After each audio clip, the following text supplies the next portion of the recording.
Hello everyone and welcome at the Chessable Sunway Sitges Chess Festival. We are your hosts, Women Grandmaster Keti Tsatsalaashvili and International Master Michael Rahal. We are in the 7th round. The games have already started.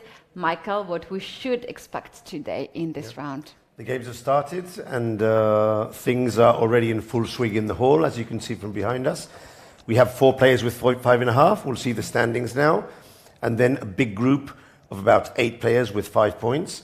And I think that any of these 14 players, 12, 14 players, as we hear the scoreboard, any of these players can be one of the winners of the tournament. And most importantly, the amount of young players in the first boards. Ergomus and Adar Tahan from Turk, they are 12 years old, 13, 14 years old. We have Vordan Mudin, 17 years old. Sviatoslav Bazakusta, who did the surprise win yesterday against Mendonca. He's only 14 years old. It's unbelievable the amount of young players, young and very good players on the top boards of the Sitges tournament. That's right. And Michael, we do have first 2 boards, players with 5.5 points. Those are the shared leaders. We don't have anymore the sole leader like we had yesterday, but after this round, we might have a sole leader. We might have more people joining the other 4 in the leader's position. As you guys can see, it's a beautiful day here in Sitges. Players were walking this morning on the seaside, and some of them were even swimming. Some they're swimming, wow. Chess players. Yes, so everybody enjoyed, and now it's time for business. And we are all about the business. Michael, we saw the first game on the screen, those 2 young players. Yep. Started the game on the board 4, at this age to be on the leader's position here in one of the strongest open tournament, it means that you are already strong enough to let us remember your last name. So let's now take a full look of the playing venue. Players are getting into the shape. The round will heat up very soon. So here we have the VIP zone. We have here the top boards also, not only in A group, but we also have in the B group first board. We can see some of the players walking. For instance, Seth Roman is taking early walk. I can see Peralta is also walking around, checking the other games. Sometimes these top players don't have much time to look at the games after the round. So if their opponent hasn't arrived yet to the board, they might take a moment to walk a bit around and just see the games and get into the environment of the round. As you were mentioning, on the fourth board, we have Bazatusta from Ukraine playing against Volodar Murzin from Russia Federation, but playing under the FIDE flag. This is the board we have at the moment, and it's a very important game for both of them because they're very young, although already quite experienced. And Bazakusta, who we have in screen now, defeated Mendonca yesterday. It was a game we were following all the afternoon. He played wonderfully. I mean, he gave a masterclass on how to play one of the main variations of the King's Indian. And of course, as the rest of the boards before the round, they shake their hands, a cordial atmosphere, even though their countries are experiencing some major problems now. But on the board, they're fighting to see who is able to prevail on the chess scene in this very important game for both of them. By the way, both of them are, Murzin is already a grandmaster, but Bazakutsa is only a FIDE master. So if he's able, and this is a very big if he's able to defeat Volodar today with the white pieces, I would say he's on his way to get a grandmaster norm here, because having defeated Mendonca and with 5 points out of 6, he's in a very, very good situation to do something incredible in this tournament, something tremendous. So we'll pay very close attention to the game between Bazakusta and Volodar Murzin. What do you think of his body language? Do you think he's relaxed, or do you think he's slightly worried? He tries to remember something. That's how I see that. So maybe his opponent surprised him, and he wants to remember how to deal with that, because we see here black's pawns on the king side being pushed too far. So this is not everyday opening that you face. So I like that he's investing some of the time here. He's thinking a bit how to go. As far as I remember, in these positions, you can go bishop to g2, of course. But if black doesn't decide to play his knight to c6, which is the case here, then white does have the extra opportunity to go for d4, unbalancing the situation. Maybe he's thinking about that. In his preparation, he's trying to remember which positions he was checking, but it does give away to his opponent the fact that the opening has been a small surprise for him. Because if not, you wouldn't be thinking with such intensity at such a move number 4, when you really should be prepared to deal with any of black's openings. In fact, this opening, this move order, is a bit special because normally in this move order, black will play knight c6 first, and only in some positions go f5 or knight f6 or even g6, depending what white plays. But as he's played f5 straight away, I really think that Bazakutsa is thinking of playing d4 and getting in this idea, which allows for a sharper position, or at least a different position than maybe what Murzin was expecting. So we'll see. We'll have to wait and see if they decide to go for this, or something definitely different. There was the opening surprise by Murzin here, and white is taking his time. We don't know. I don't know much about Bazakutsa. I just googled about him, and our chat also is asking about him some questions. What's his rating? So he is 15 years old. 15? 15 years old. His current rating is 2457. He has FIDE Master title, but he also achieved International Master title, and he is waiting for FIDE Council. Another one waiting for the council to come to confirm his title. But confirm maybe his he doesn't title. have yet Grandmaster titles. So that's what these kids who are International Master title level, they come here looking for the Grandmaster norms. That's what they're really after. But probably he's trying to have, because he has all the 3 norms of the International Master, and he has a rating. So why not to shine here in this tournament? But it's amazing how young they are now and how strong they are, and some names which you haven't even heard before. I mean, Murzin, I've heard of him before. I've seen him play before, but I didn't have Bazakutsa on my radar. So one more excellent young international master player who for sure will become a grandmaster in the next couple of years. Indeed, and Michael, another very small detail which can be something very very nice for us to notice is that he got his FIDE Master title this year, 2023, and he got his International Master 2023. So he's progressing very rapidly. That is amazing. I mean, to get the 3 IM norms in just 1 year, that is high level progression, very high level progression. I took, of course, at different times, but I took 5 years to get my 3 IM norms. It takes time. It really takes time. And the rating as well. You have to get to 2400. Of course, he's already surpassed that rating. And that's why the FIDE Council will give him the title at any moment now. Yeah. And they're not the only 2 youngsters in the first boards, because I'd like to pop onto the board number 3. Because on board number 3, we can find Chitarambam Aravind, who's always playing on the top boards. And his opponent in this game is Erdogmus, who is another fantastic international master from Turkish. I think he's 14 years old, and he's either the European or the world champion. He's one of the younger, actually. He's 12 years old. Oh, 12 years old. Years. Oh, I thought he was under 14, but you might perfectly be right, because there's so many of them that it's easy to lose track of their precise name. I'm going to bring up the board. Yeah, meanwhile, because I remember him at the chess kid events, and usually at the chess kid events we do have kids younger age.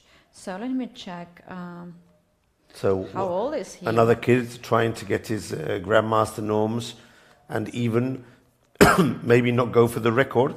I think the record for grandmaster, youngest grandmaster, is 12 years and a few months, and Manu Mishra, I think he has it, the kid from the United States. Before it was Karyakin. Yeah, he's the youngest now. He's 12 years old. He's 12 years old. Wow. He definitely looks slightly older, very slightly older. No, of course he's 12. a big guy. Don't start again. Let's not start again. But yeah, if you look at his face, you definitely say he might be one or 2 years older. He's big. He's quite big. The thing is that we had him on Cheskiri events. Okay. And let's say 2 years ago when he was 10 years old. Okay. He was so sweet, little guy. He was looking a bit older than the other kids because he was always very serious.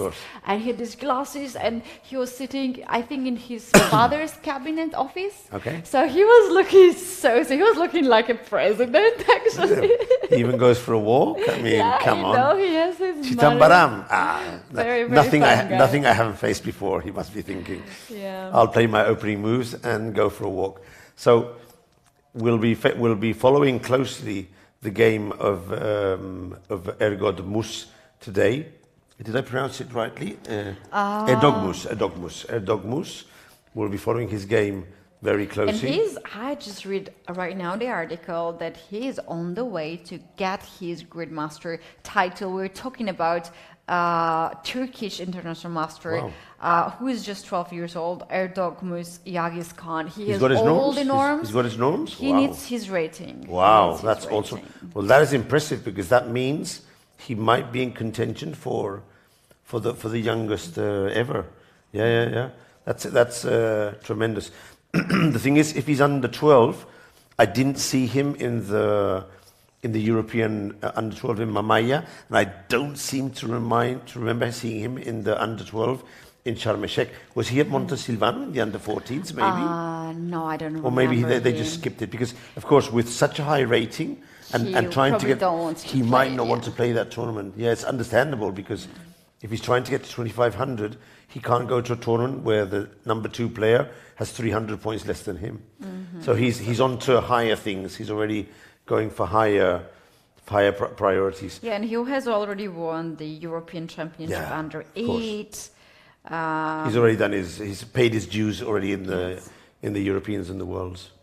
Yes, and in a just very short term, he actually gained 500 rating points while he was playing, and in the article I can read that that's why he got a lot of people started to follow his play, and he also achieved his norms rather fast. Starting from the FIDE master. Very talented guy. He's very good at tactics. He's very good at openings. He knows his openings well. He's a big boss on the board. For sure. This position, for example, I have it in my own repertoire. And it's very interesting that the kid knows his stuff, because in this position, normally white is playing the knight to c3 or other similar moves, and black is taking on c4, is the Miran semi-Slav. But this move, knight bd2, I occasionally play it, because many kids don't know their theory and take on c4 anyway. And then you take back with the knight and you have a very good position. So the best move against knight to bd2 is precisely the move that Erdogmus has played, which is c5. Losing a tempo, because you played c6 before. But against knight d2, the best move is c5. Yeah, knight is badly placed. It's badly placed. But Chitarambam probably thinks that in the position with the isolated d-pawn, he can move the knight to b3 later on and try and get some advantage in a more classical position where maybe the kid doesn't have so much tactical experience. So that's what he's going for. He's very good at tactics, though. Yeah, I would not joke with him. Of course, but maybe the setup of white is more directed to a slow, slow sort of position. However, it must be said that positions like the isolated pawn can easily become tremendously tactical, with all sorts of sacrifices and all sorts of active play. So we'll see if this works out for Chitambaran. But the kid knows his stuff. By playing c5, he demonstrates that he does know the theory correctly, and he's not surprised by this knight bd2 idea.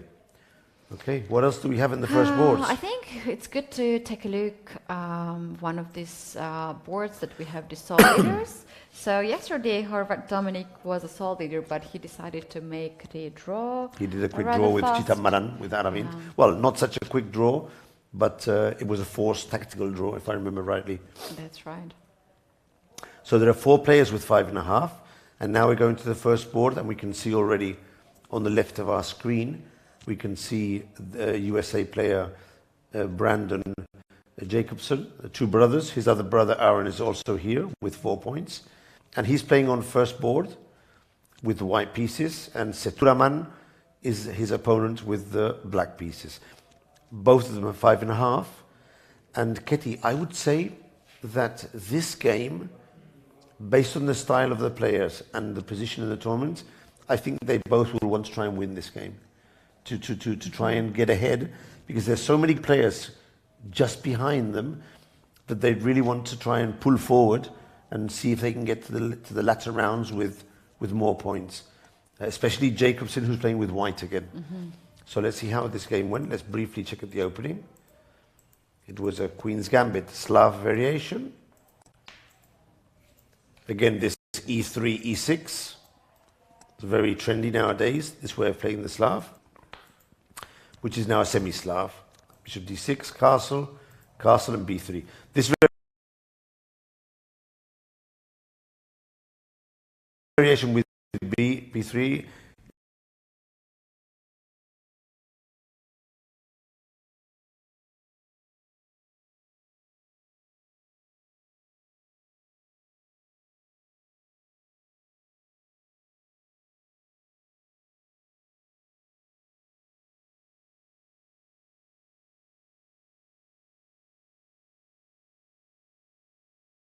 Right. Yeah, that's a possibility. Sometimes you can do this, especially with the queen on c2.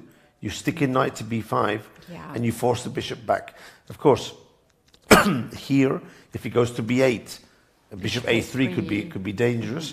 And if he goes to e7, then you lose the pawn on e5. So I expect that against c takes d5, he would have to capture with the knight first. And only after capturing with the knight, then, but the computer also suggests that white could be slightly better in this position. So yeah, it definitely could have been this move order, and now carry on the game. Very similar, but forcing black to stay on the board with the isolated pawn. Yeah. Okay, so white decided something different. He thought about it. Brandon spent 15 minutes thinking about it. So yeah, in the current position, he also created a pass pawn, but that cost him pair of bishop. Yeah. So first he took on e5, and then we had several trades here. That bishop e5 first, Yeah. sort of inviting bishop b2, but Yeah. now after knight takes on d5, you cannot really take with a knight because the bishop on b2 Yeah, will hang. it's hanging. White decided to give up the bishop for the knight on d5. So you get the pawn, the isolated pawn anyway. I mean, that's good. You've changed a couple of pieces, which normally is also reasonably good. But black has the two bishops, and it seems to me that it won't be, of course, the ideal setup for white, as you know, Ketty, would be to play something like queen to d2, knight e2, exchange off the bishops, and get a knight to d4. In that case, white would be doing very well. But will he be able to achieve that? It's unclear, because black has a lot of aggressive options here with the queen. The bishop can go to active square. The rook goes to active square. It's hard to see. Yeah, I'm thinking maybe white's idea here was to force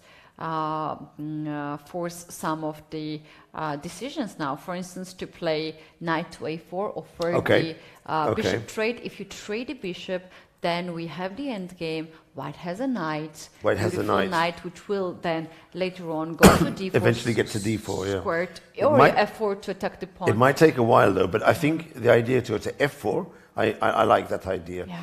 As a way to maybe then we can reroute it. But it is far away, but this is clearly an option for of course, black doesn't have to exchange has forced. to leave the bishop, I guess. He can go back. I suppose he could go back to d6, but then white has many options. Queen to d4 with threat and checkmate. Yeah. Already white seems to be putting his pieces on good squares. And somehow you have to weaken your king side. There's some moves like queen to g5, but then additionally there will be very this is a good bad position moves, for white. maybe f4 to win the pawn on a spot. And Michael, there's also another idea. If not knight a4, white can also go with sort of moves like queen to... He, by the way, made a move queen to f3 or somewhere queen to e2. The idea is just to put play the rooks rook into to play. d1. Yeah, I like that move. Queen to f3 actually looks quite interesting because the rook gets to d1, pinning the queen. One of these two queen moves are also very good. A couple of moves have been played, so let's just check what has been played. There's nothing better than the moves, the real... He went for the knight a4 idea. Knight a4, so this was well played. But look, after the exchange... Black immediately, Seturaman, without even thinking, bam, queen g5, protecting the pawn laterally and threatening to play bishop to h3. He played this super fast, suggesting to me that this position, he has it under control. I wouldn't be surprised at all if the bishop comes out to f5, putting this knight under control, and then quickly get these rooks to the center. He probably has this studied. I can imagine Seturaman having analyzed this even until the ending. Look, he's 134. I mean, he hasn't even spent the increment. He's playing super fast. Yeah. What about to stick with the plan and play knight to d3? Okay, let's go with knight to d3 if straight away. If bishop h3, then knight f4 makes a lot of sense. We'll put that so the players can see this idea is very strong, defending the mate, also hitting the bishop. And the pawn so that would be a bad move for black, obviously. So let's say bishop f5. I'm actually thinking there's rook d8 move as well. Okay. And after knight f4, you play d4. Oh, that's important. Very well spotted. you protect the pawn, but more importantly, if the knight goes to f4, this move, it has to be analyzed. Yeah, because and somehow you get rid of the pawn, you open the Black's pieces position. are very active. This will be good. It looks quite good for black, at least for equality. He'd have no problems. So rook d8 would be the move against knight to d3, and white has to increase the pressure, but where? Maybe queen to d2, but then d4 again. Yeah. I think black is near equality. He's prepared this position well. And there are other moves as well.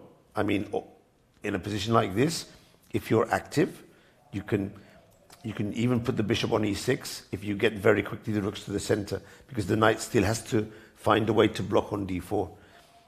Someone told me a long time ago that the best setup against the isolated pawn was to have no minor pieces, not even the knight sometimes, but to get your three major pieces on d4, d3 and d2. Hitting the pawn frontally and then using the e4 as a lever to win the pawn. However, I've always enjoyed having a knight on d4 against the bishop on e6 and then start trading off the pieces, as Botvinnik used to do many years ago. Yeah. So we'll see. About isolate pawn, what I really liked was there are many ideas around, and it really matters what type of position you have, what kind of pawn structure, what kind of isolate pawn you have, and fixed activities. But what I really liked was that we know that we have to blockade the pawn, not to allow it to be pushed. But it's not only, you can't win the game by blockading it, you have to attack it. So very often moves like knight d3, knight to f4 can be very crucial to be found. But now black's pieces are... they're very active. And the thing is, to blockade the pawn, you need the knight on d4. But to attack the pawn, you need the knight on f4. Yeah. And we can't really do the two things at the same time. If white could get a rook on d4, for example, and then knight on f4, that would be fantastic. But it doesn't seem logical. And also the speed with which Sethuraman is playing, and taking into account that he's a very strong Indian grandmaster, I have to assume that this is something he has analyzed deeply and knows the way to approximate equality. If not, he wouldn't be playing with such speed. He likes to play very fast. But even so, this queen Michael, g5 so fast. That I asked. No, he knows this position. He knows this position. You can't play this one actually. When he was here in the studio, I asked him a tricky question. Did he knew the opening and that's why he was blitzing out, or he was actually pressing on the clock and sort of like pretending that it was his home preparation? And he said that his moves were very easy. It was like, and he said like, why not to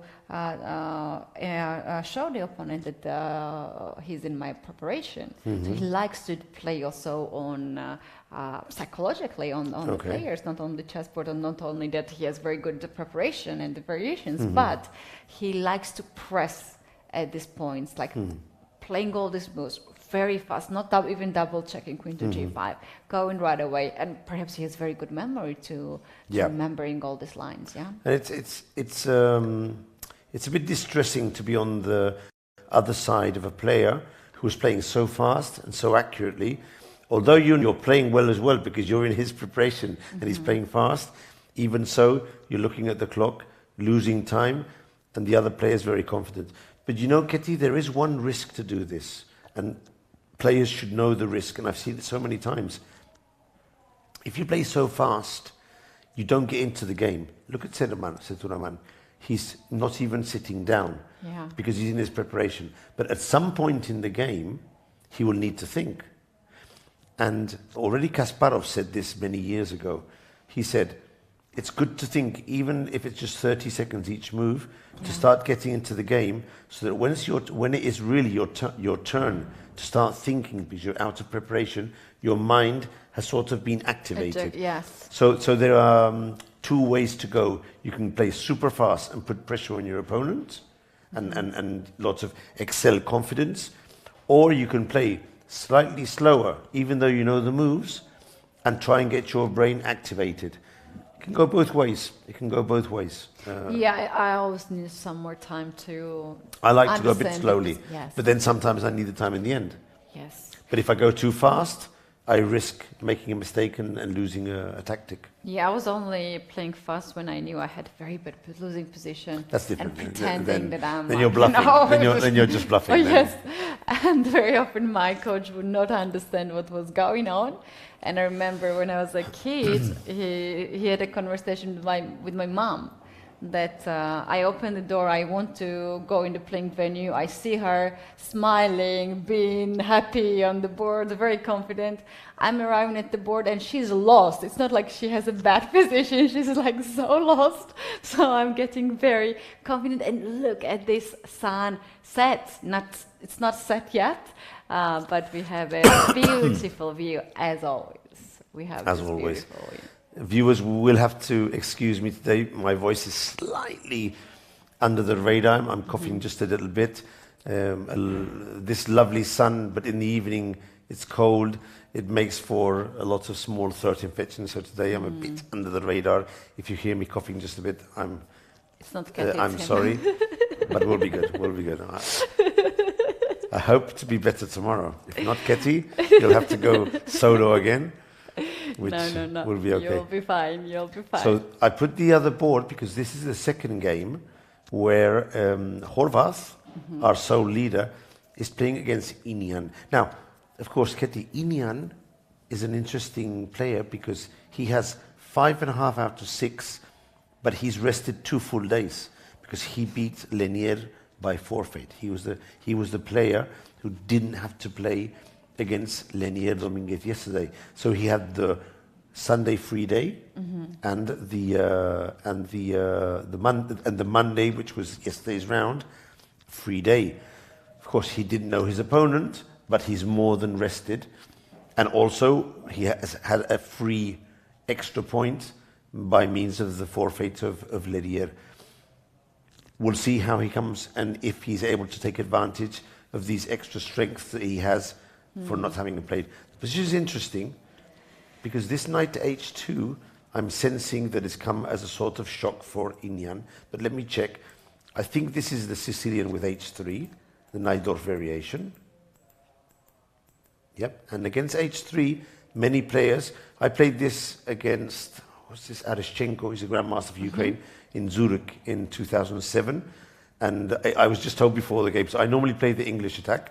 And a grandmaster friend of mine told me, you play h3 and you'll do fine. So I don't know how to play it. You just play h3. He just told you one move. If he attacks the knight, just go back and there'll be no problem. But I actually went back to e2, not to f3. Yeah. And he told me, the other guy, Aryshchenko, the 2700, said he might play h5 at some point to not allow you to play g4. Yeah. But then you put a bishop on g5 and you'll be fantastic. And I was fantastic until I lost. So that's what happened to me against Aryshchenko. Now this move is super weird. I mean, knight takes d4, knight to f3, and now knight to... He's pushing it a bit, no? He's pushing it a bit, no? Too many moves with the knight. Yeah. I checked the online database. In this position, knight h2 is a really rare move. Just can see 2 games in this position, and mostly here white goes with Bishop c4 is normal, bishop Yeah. g5, many ideas. Even g4 or even is g4 possible. if you want to carry on with the spirit of h3. bishop e3, a4 is out there. a4 is standard too. as well. I think that knight h2, I think that the idea is to fight for the d5 square by playing knight to g4, knocking off the knight, and of course trying to exchange off the pieces that control d5. Positionally it's very good, but it's very time costly. But black has played h5, so he doesn't want to see that knight going to g4. And I would expect that white will bring back his knight to f3 now and take advantage of the square on g5 where he can put the knight perfectly. First he's played bishop e3. I don't see this as an incorrect move, but at some point this knight will have to return to f3. In principle, I mean, I don't think it's going to stay much longer in h2. I'm surprised to see how long here white played, thought for bishop e3. H2 came for almost 17 minutes in Really? this position. Wow. Yes, almost 16 minutes and Wow. 30 seconds. So up to knight h2, which in his theory. Yeah, And- h5 was something new that it has not played in online database, But it's- basically. And there's like move, instead of h5, move like bishop e6 or b5. White goes, Yeah, black goes standard that moves, way. yeah, standard moves. And perhaps Dominic was here prepared for these moves. And after h5, he thought very long and he decided to play bishop to e3. And also, seeing now move h5, it has been thought for 10 minutes. 10 minutes. So I assume that Inian was a bit surprised with knight Yep. to h2 move, and he took some time, that he played h5, and then his opponent was also surprised with this move. But it's funny because it seems both of them have been surprised by the moves of their opponent. However, Ketty, 70 minutes for bishop e3 does seem just a bit too long for me, from my way of understanding chess. If you have a decent move, such as knight to f3, of course, these are very strong players, and they're trying to find out the nuances of the position. But 70 minutes is too much. If you decide to go for bishop e3, then you should play it in 3 or 4 minutes. You don't really need to spend so much time. But okay, that was his decision. He still maintains the option of playing queen d2 in long castle. Black is thinking now. I'm expecting for black to play at some point bishop to e6. Or the move b5. Now, I always wonder when black plays h5, I wonder if he is going to be comfortable castling on the king side after weakening his castle king. I think he won't be totally comfortable with this idea. And actually, now I'm thinking... Let's make another move. Yeah, what did he play now? Bishop e6. Yeah, I'm thinking that maybe, only maybe, if he goes knight f3 straight away, bishop e6, maybe black is in time to play d5, maybe.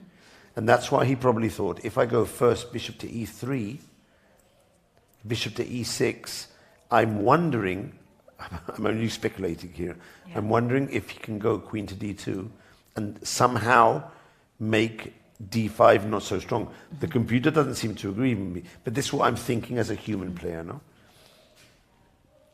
If not, I think black will play d5, and generally in the opening of the Sicilian Najdorf, if black gets in d5 in good conditions, he's normally more or less equal. So we'll see what happens here. Is this position new, or this position has been played before? After h5, this position It's already is a new position, yeah, no? new in the online database. It does resemble other positions, other similar positions of the Najdorf, When the knight is on f3. but with the knight on f3 and black somehow has the extra or on tempo. b3, or on b3 Yeah, many on B3, times. yeah. The main line sometimes on b3, and black sticks in. Especially relevant is the line where we play the English attack. This is actually very, very trendy. Bishop to e3, e5, knight to b3, bishop to e6, queen to d2, bishop to e7, f3, h5. Now this is a super trendy line, and the difference is that the knight's on b3 instead of h2, and there's a pawn on f3 instead of h3. But apart from this, it's very similar. So that's why probably the players are thinking the differences between each of the variations. Okay, so we have first and second game checked, third game is checked. Let's check the other young Turkish kid on board 6. Let's see if we can get board 6 up. Tarhan Adar, he's playing against Volodymyr Vetoshko.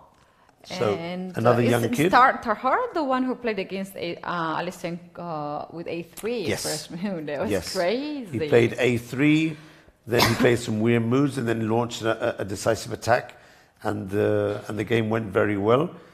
It has to be said that Alexeyenko played a very serious game and was perfectly equal, but of course he probably wanted to defeat his young opponent and made a misstep at some point in the middle game. Here he's playing with white against a seasoned grandmaster. Volodymyr, his surname is Vetoshko. Volodymyr Vetoshko from Ukraine. And already Tahar has spent nearly half an hour in the opening, which is surprising because these kids normally know quite a bit of theory. So it's hard to say which of the two has deviated from his normal repertoire. Possibly Volodymyr. This is the standard Taimanov with bishop to e3, and this move queen to f3, which is becoming very trendy, preparing long castle, but also more importantly preparing queen to g3 in many variations. But that hasn't happened in the game because black played knight to f6, long castle, and h5, which is a move I didn't know in this position. I seem to recall having seen d6, having seen bishop e7, bishop to b4, and this move queen g3 is played a lot, trying to swap the queens and go into good positions for white. h5, wow. Today we're seeing lots of pawn moves. h5s, yeah. We're seeing lots of pawn moves on the side of the board. That's right. Okay, it obviously prevents white expanding and also gives support for the knight if he has to go here. So Tahar played bishop to e2, and it's Volodymyr's turn to decide how to face this position. Should he go d6? Should he go bishop e7? There's also this move knight e5. Should he go knight e5? And as the pawn is already on h4 after queen g3, there is h4. And maybe h4, see what's happening in these positions. The queen is starting to lack decent squares. Yep, many different moves. Of course, queen g3 is possible. There are other moves as well. Queen f4 is possible. Queen h3 is possible. Many different moves to consider. So, yeah, we'll have to wait and see how this one develops. Yeah. Is this a theoretical position? This h5 is theoretical in this. Do we have any lines of theory? That's a very good question. What does our online database gives us? It is a theory. So let's say after h5, bishop e2 is not the main line here. Knight c6 has been has been played more often in this kind of positions. But anyway, bishop e2 has been played, and now after this move, this theory stands for knight e5 or knight to g4. Okay, yeah, knight e5 seems quite normal, and knight to g4 also looks good because it hits the bishop on e3. Yeah, if black is able to capture the bishop, that's normally good for him. The computer suggests that white might still slightly be better here. But at least knight to g4 looks like a good enough move. Okay, so we'll follow this one closely. Yeah, one interesting line in here. If knight goes on e5, all these moves comes with a tempi. So now queen is quite limited. Then let's say queen to g3. Black goes with h4. Queen to h3 on the side, and here in this position, there are plenty of moves. I'm sure here, knight c4 or b5 or whatever. But in the game that I see, knight to g6 has been played, and this is a very tricky move because black somewhere wants to play d5, e5, and the bishop from c8 will hit the queen on h3. Yeah. White has to be very careful. Yep, this bishop here. Yep, there's an X-ray attack here at any moment. White has to be very careful here, very careful. It doesn't seem a big problem now, but after d5, at the appropriate moment, there could be some tactics there. Very interesting. I'm not an expert in the queen to f3 line of the Taimanov. I have played the Taimanov with white, but I normally go for other variations. So although I do remember the idea, the nuances of the position, I'm not so familiar with. So we'll have to see move by move and see how this one progresses. Okay. Yeah, I have a suggestion to go board 7. We have Let's go here to board number 7. International master Mamadinov Muhtin against Grandmaster Musar Jules. And the position is very interesting. Very interesting. I have not seen often this kind of pawn structure, and if you can guess, what do you think what was opening? Yeah, I was thinking. Give me a second, but if I could guess,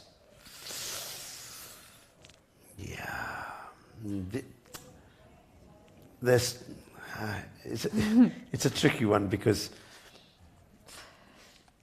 Just give me a second because I'm remembering something, but it has to come back to me. Yeah, the D pawn has gone for the C pawn, so there's been an exchange there. Oh, it's difficult for me to decide on this one. I would say it is some variation of the Sicilian, but an offbeat line. But I'm probably totally wrong. You are very right. I'm right. Sicilian, yeah.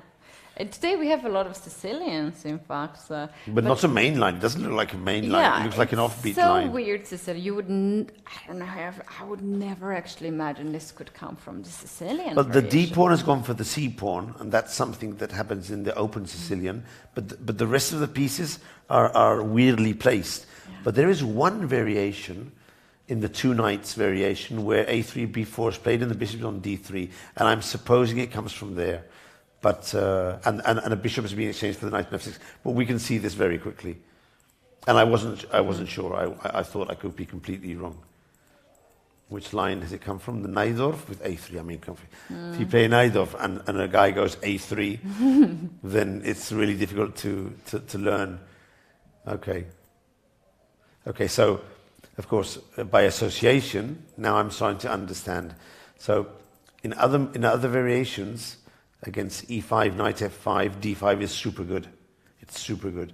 And for example, in the variation of Bishop E2, I think in this variation, E5, Knight F5 is not considered a good move because of D5. So what White has done is by playing A3, he's basically given his opponent a tempo and tries to demonstrate that the pawn on A3 will be useful in this line. Now, the only way I can see it can be useful is that it stops bishop to B4. So if in one of the lines bishop to B4 is good, then A3 is very good.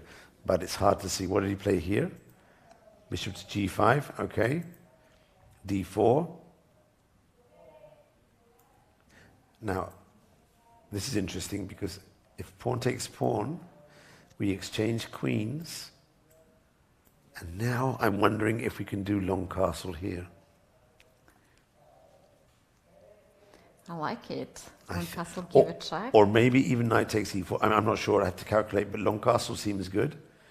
And now the king doesn't have really a safe square to go to, because against king here, now this is the position I was thinking about. What to play here, Kitty? Maybe take on f6 and knight d5. Take on f6, and if he takes back, and then play knight d5. D5.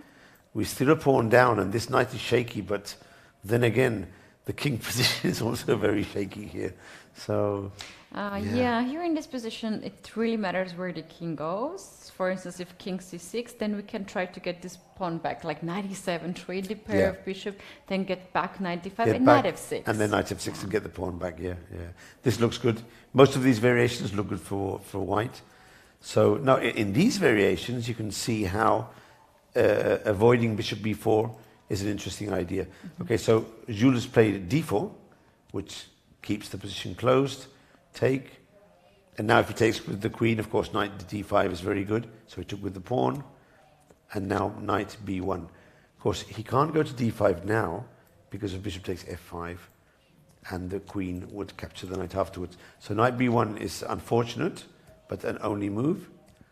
Queen to b6, knight to d2, bishop to e6, playing it very solid, b4, and knight to d7. Yeah, it looks like black has a decent position, and his only problem is the knight on f5. Now, I'm sure some viewers must be thinking why black doesn't knock off the knight. And the reason is, as far as I see, in a position such as this, if he knocks off the knight, then this bishop or the knight can go to this wonderful square. Yeah. And white will be doing very well in this position. So yeah, this is the reason why black prefers to keep his light square bishop and have to tolerate this knight on f5. So who would you take here? Would you play with white, or would you play with black, Kitty? What would you do in this position?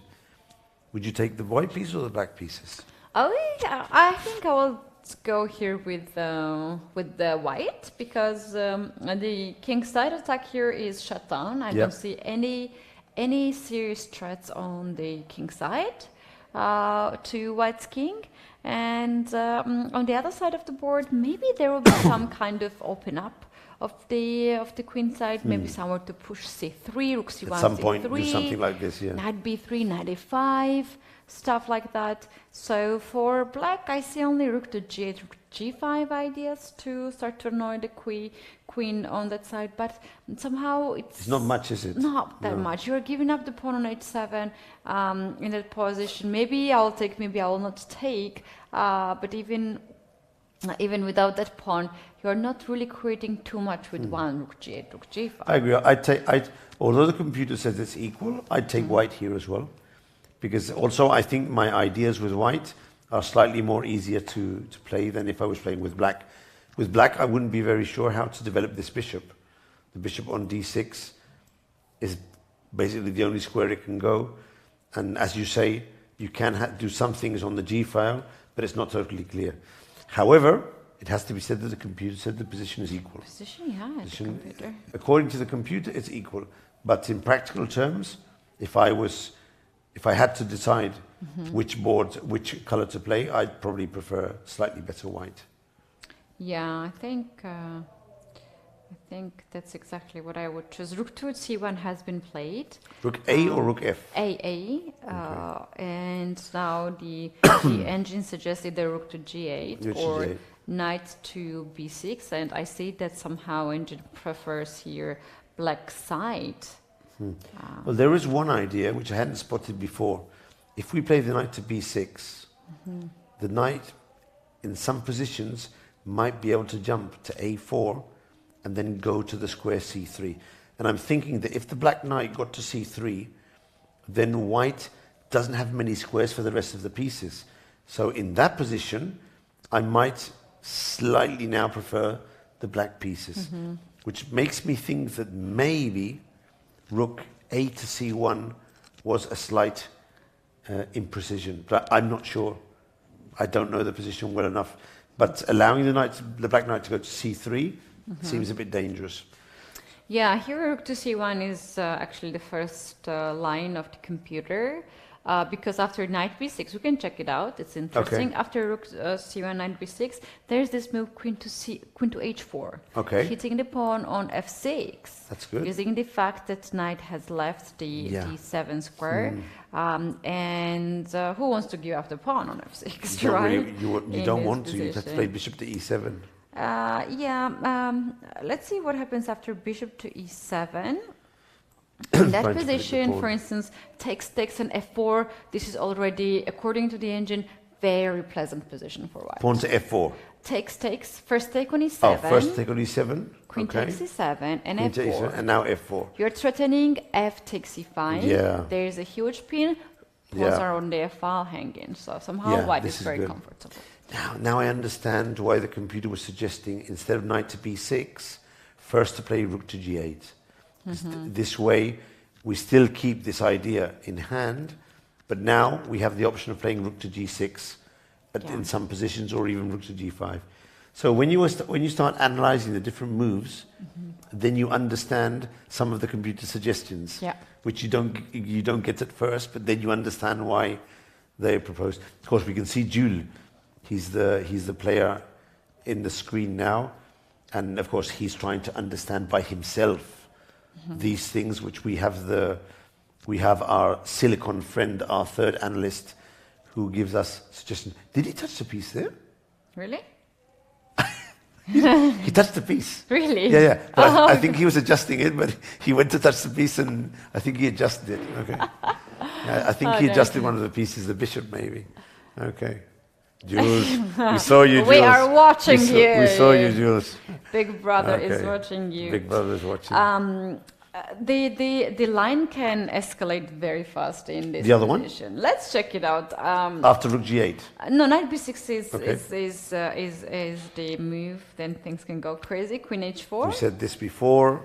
And bishop takes the knight on. Before playing bishop to e7. Yes. So basically here, if you take the bishop back, then black goes with h5, and black wants to play bishop to h6. Oh, this is and nice. to dominate on this diagonal. Also, he has the square d5 for the yeah. knight later on, yeah. Exactly. So we can play queen takes f6 first. Queen takes f6 is the option here, hitting the rook and the bishop at the same time. And now black can go extra fancy. Yeah, exactly. And then there's this threat afterwards, Yeah. no? Yeah. Which is the best square, g6 or e6? g6. And then when he captures the rook, we can play bishop to h6, no? Yeah. Yeah, this is tricky, very tricky. But this is the sort of line that I would be very surprised if Julius and his opponent didn't see. I mean, this is something that they can calculate more or less okay. But to understand how rich this position is, instead of bishop h6, black can even play here more strong move. Wow. Knight to d7. To trap the trap the queen. Wow. So you're taking control f6 square, and now bishop h6 is even trapping. Now we have to sacrifice the queen for the rook. And how we finish that up, but this is winning for black. It's practically winning. Yeah. So queen takes f6 would be bad, and white would have to spot that the capture on f6 and the capture of the rook would be losing. But he'll see this. Mahadin, 2464, very strong international master. I mean, he'll be able to calculate this. Normally, if he's in good shape, he shouldn't have problems to calculate this. Yeah, so the position is not actually, but it just requires some time, some analysis. And for instance, after knight to b6 in this position, the engine says play king to h1 in that position. In white, knight to go on a4, a bit too far, then you can play queen to h4, and it's fine position. Wow, that is deep. It's very deep. That is deep. I mean, to play king h1, which is useful to get the king out of the g line, and just allow black to push his knight just slightly further away. But that's a deep idea. Okay, so we've taken a look at the first 9 boards. I suggest taking a look also at Fernando Peralta on board number 10. Okay. We do have a result already. Wow. I think one of the players has not showed up on board number 11. Joseph Girel is a French player, yeah. That's boards which 10. Okay, I'll send a very quick message to our main arbiter Nuno Andrade, and so he can tell us. We also had this question in the chat. What happened on this board? Because it seems like they only had the one move. Okay, let's try and find out if we get some information there. On which board? White did not show up. White didn't show up, but it says 1-0, no? 1-0, though. Maybe. Normally when it's 1-0, it suggests that it's black. You know, Ketty, I'm not sure if FIDE regulates this or not, but in some tournaments, you're not forced to make your first move. You just have to be at the board. But they, of course, because especially in team tournaments, they used to be able to change the player in front of you, so you didn't want to play your first move. But imagine, for example, that... But you cannot change your player now. No, but now. But some time ago, especially in the team tournaments here in Spain, if a player is ill, for example, you could change your player. So you had to be at the board, but you didn't have to make your move. And I'm not totally sure if you're forced to make your first move on the board, or you can just be there. Because, of course, if you make the move and your opponent is in the hall, he can see your move and start thinking what he has to do. And start to worry about the... Yeah, that is true as well. But in this board, we don't know if he made his move, because maybe his opponent already said to the arbiter, I'm not coming, or I'm ill, or whatever. We'll find out now. For instance, the game Dominguez Indian has not even been played because the Indian Grandmaster knew that Dominguez has left. Okay, that's interesting situation indeed. We're gonna figure it out what happened in this position. There's also some sort of rules in the team competitions. If they're not all the players from one team at the table, they are not starting. So I had such a situation when we were waiting for like 2 boards out of 10, and all the Eight boards were waiting for 2 players. Really? Yeah. In Spain, you can start the matches if you have more than 50%, which sounds Okay. reasonable. Yeah. Less than 50%, you can't start because you don't even have enough to draw the match. But if you have 50% of the players, I mean, if there's 8 there and they can't start because 2 haven't arrived, that's unfortunate. Yeah, the thing is that the tournaments, it depends what's the system. If you play weekend tournaments, people are traveling. Yeah. Very often it's a heavy snow or some traffic, but when it's a tournament, 9 rounds, team competition, everyone stays in the same hotel. Yeah. They have the access to the computers and the digital Yeah. boards. That's probably the reason Yeah. why no one wants to start the match. You can't start the match because, of course, No, in that case, it makes sense if everyone's more or less there. There. So it depends a lot on the format of the tournament. Okay, so this game is finished. We'll try and find out the reason the game was won. And then Fernando Peralta on board 10. He's playing against Mahdi Golami, a grandmaster against an international master, and this is another board of the players with 4.5. Yeah. Oh, we have a lot of 4.5 players. But after we showed this, I wanted to show you a position that I saw of yesterday's round, although they're done already. But I think the viewers will appreciate the position, and I'll show it to you afterwards. The things that happen on some of the boards. That, of course, there's so many boards that sometimes you miss a very interesting game or an interesting tactic, and I think you'll enjoy what I show you afterwards.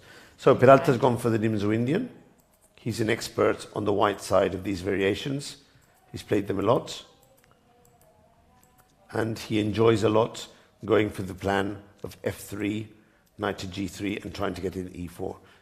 He's actually an expert in these systems, and he's done it once and again, preparing the opening of the center.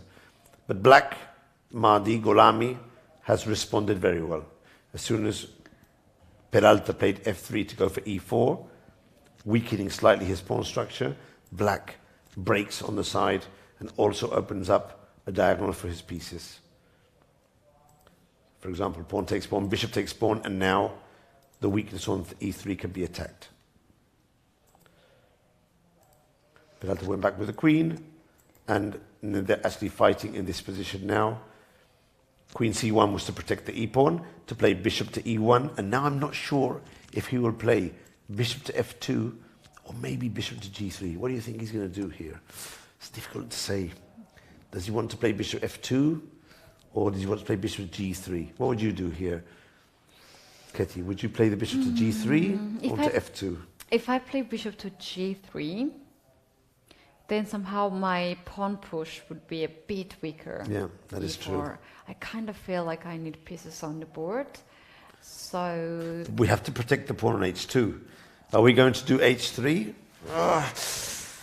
I'm actually thinking, Yeah. If that works, how about we take the pawn on c5? Okay. So if you take on h2, I am risking very much. I play king to h1. Okay, but my we can... idea is to play a g3 or If a4 possible, to drop the bishop. Okay, so And let's say the he goes thing back, is, but where does he go? He doesn't have a square. He No has to squares. go on e5.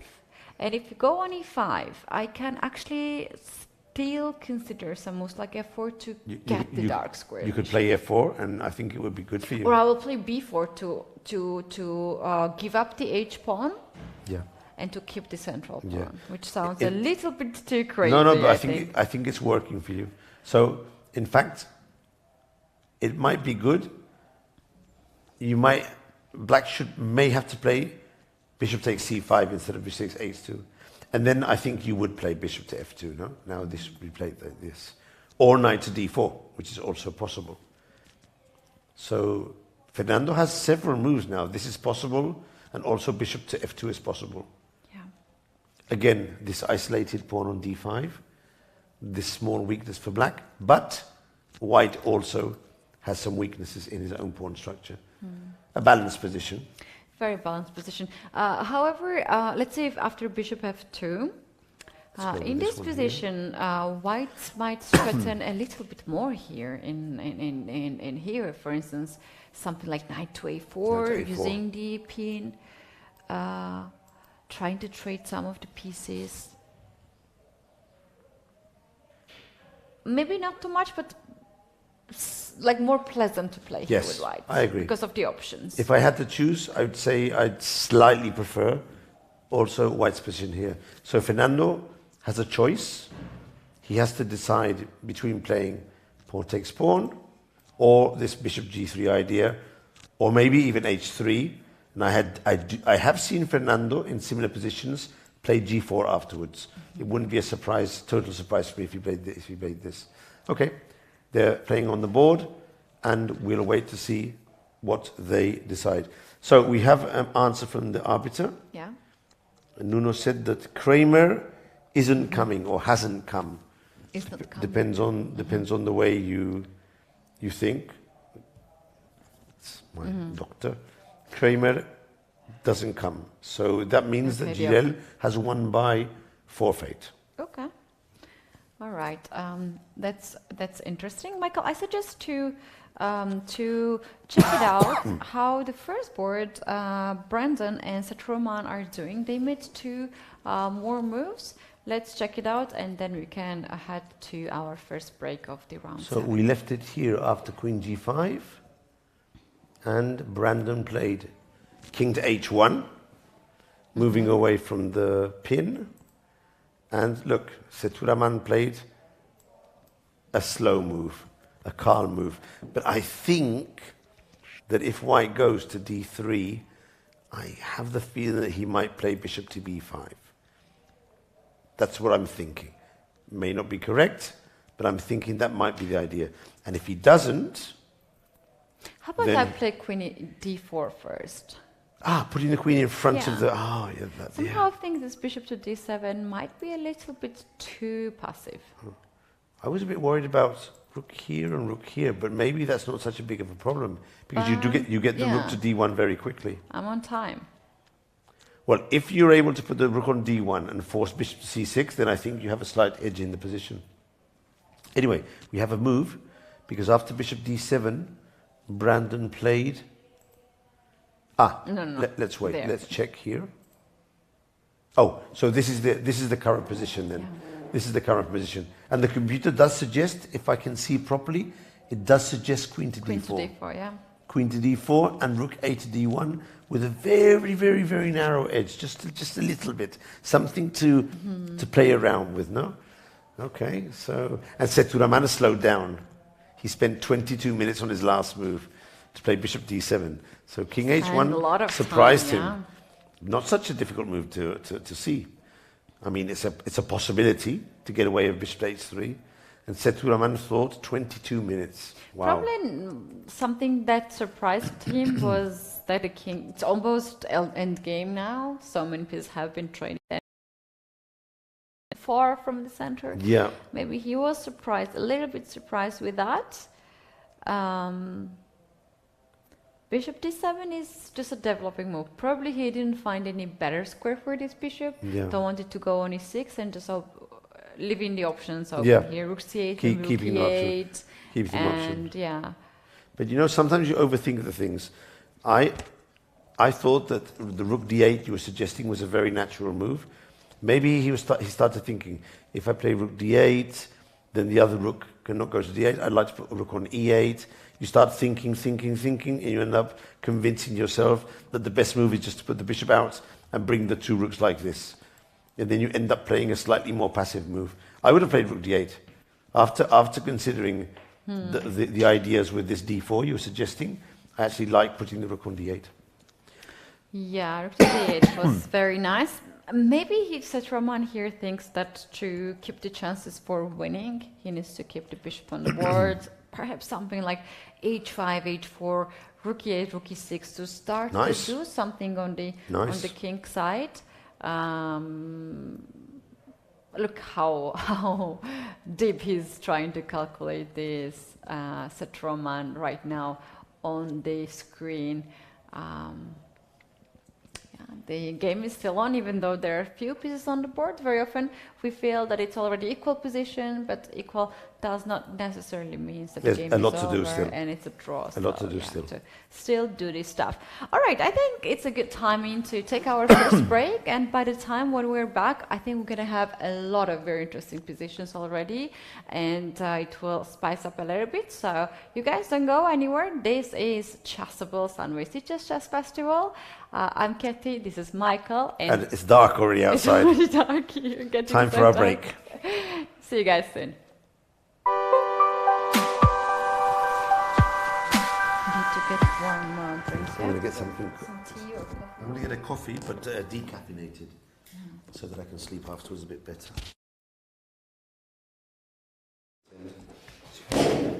These messages.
Coming into the 7th round of Chasuble Sunway Chess Festival, we do have almost all games still in progress and some of the results as well, Michael, while we were having our break. What is the game? Is that a leaders games that has already ended?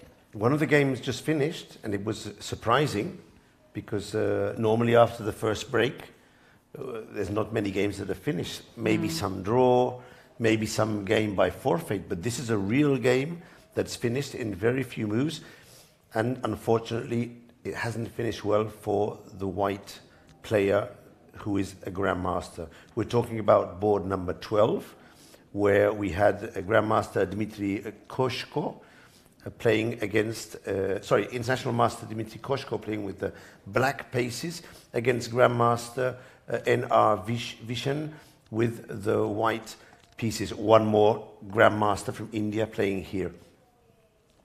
The position seemed at this moment approximately balanced. Each player has a more or less safe king and the pawn structure. I would say it's slightly better for black because of this hole. We say it's called the hole in e4, but nothing serious is happening for the moment. And now look what happened in very few moves. White decided to play here, bishop to b1. I thought that this move would give extra protection to the d4 pawn, and also maybe, and only maybe, to reroute the bishop to the a2 square to put a bit of pressure on the d5. So I thought it was more or less a good move. Yeah. Black played a decent move, knight to e4, with the idea of occupying the hole, and if white trades the knight, well, we can capture with the rook or with the pawn. And look what happened now.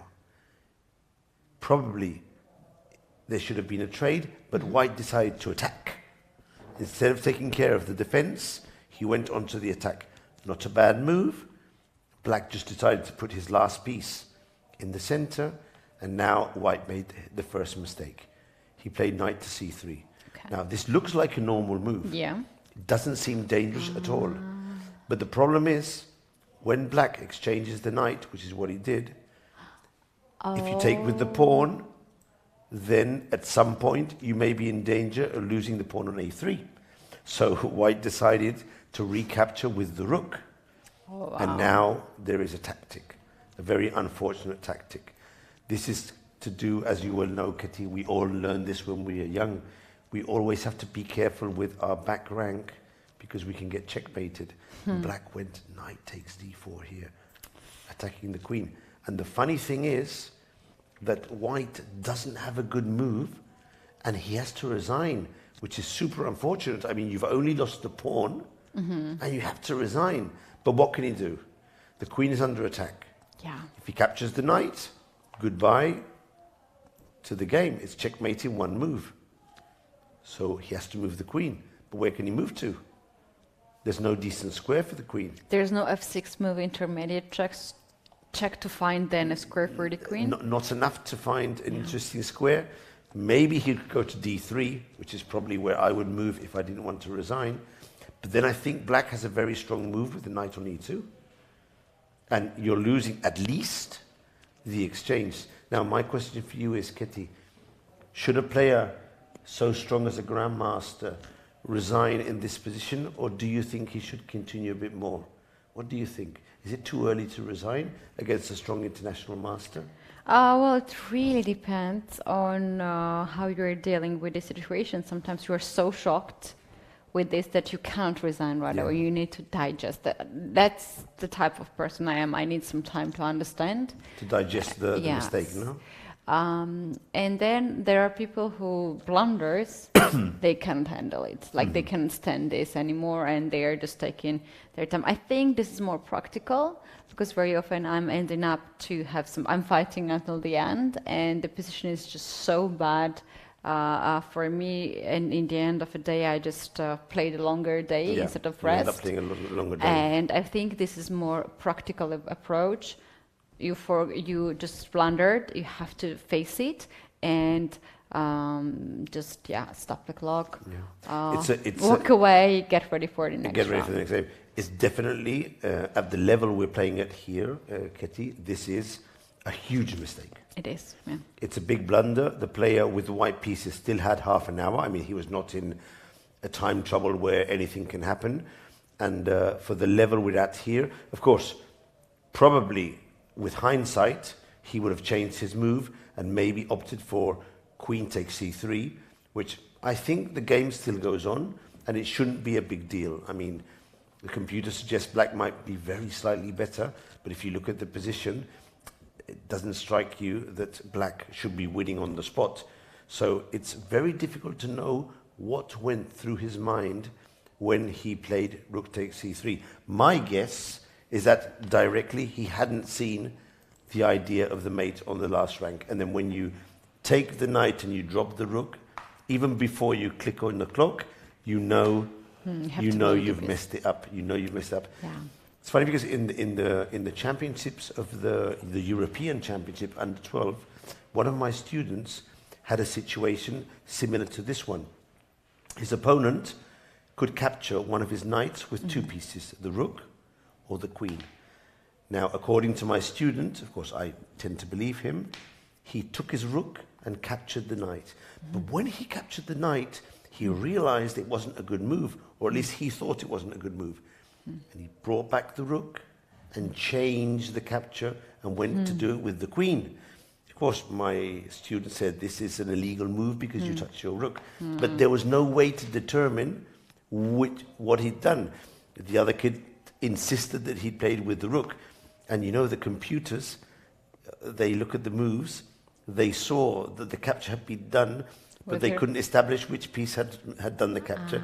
So they left it to it's one word against the other. And in these cases, normally the arbiter tells the player to go on with what has happened.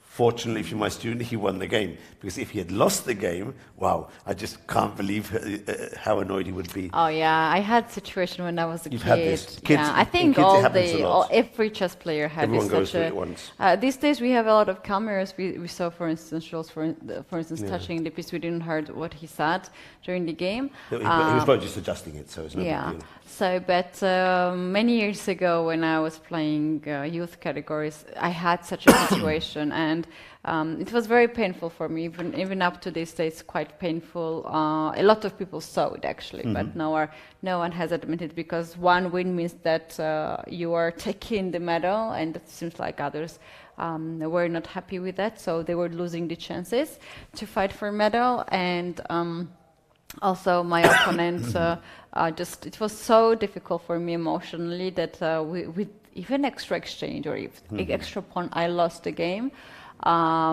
because of the whole situation. But that's the thing, once in a while you have to go through with that, and you can't get, unfortunately, what we have right now. I don't know if it's a lack of the rules or lack of the arbiters in the sections.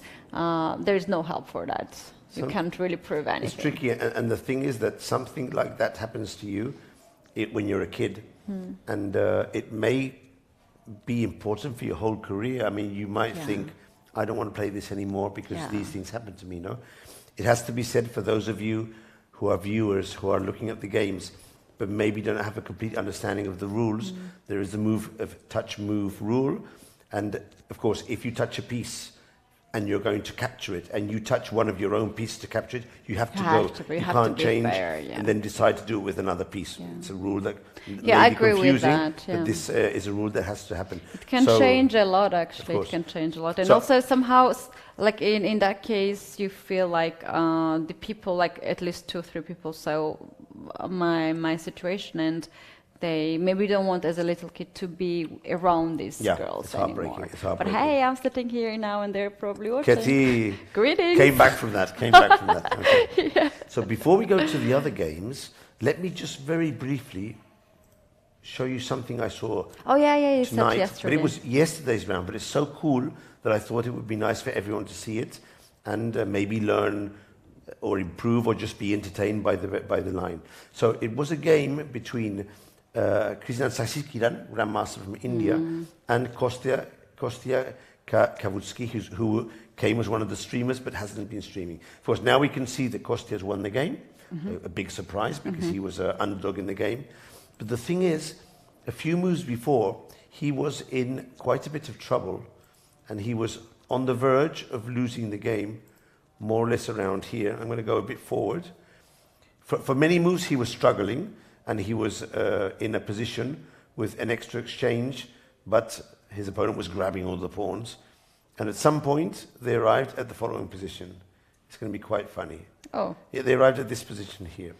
So as you can see, the computer is giving a huge advantage for white. But there are two considerations. First of all, Sasikiran was under 3 minutes to get to the end of the game. He was in time trouble.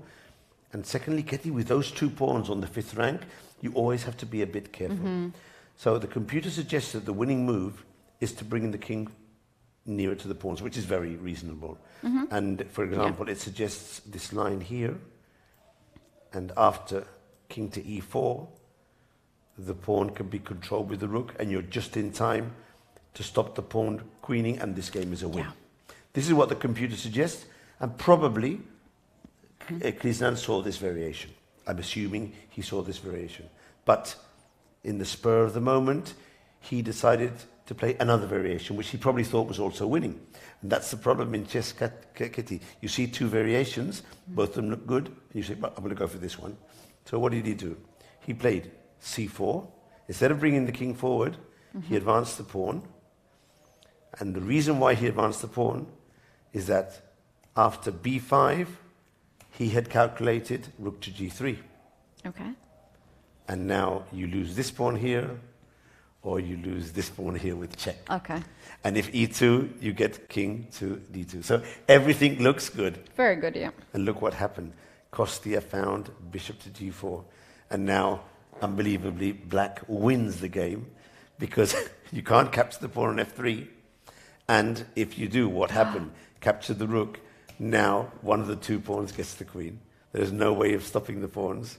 You can't stop them. It's just impossible to stop them. Wow. And Kostia was able to get a queen and eventually win this game. So this is heartbreaking. I mean, you play all the game until the end perfectly well. You get the winning position. You make just one calculation mistake, and goodbye.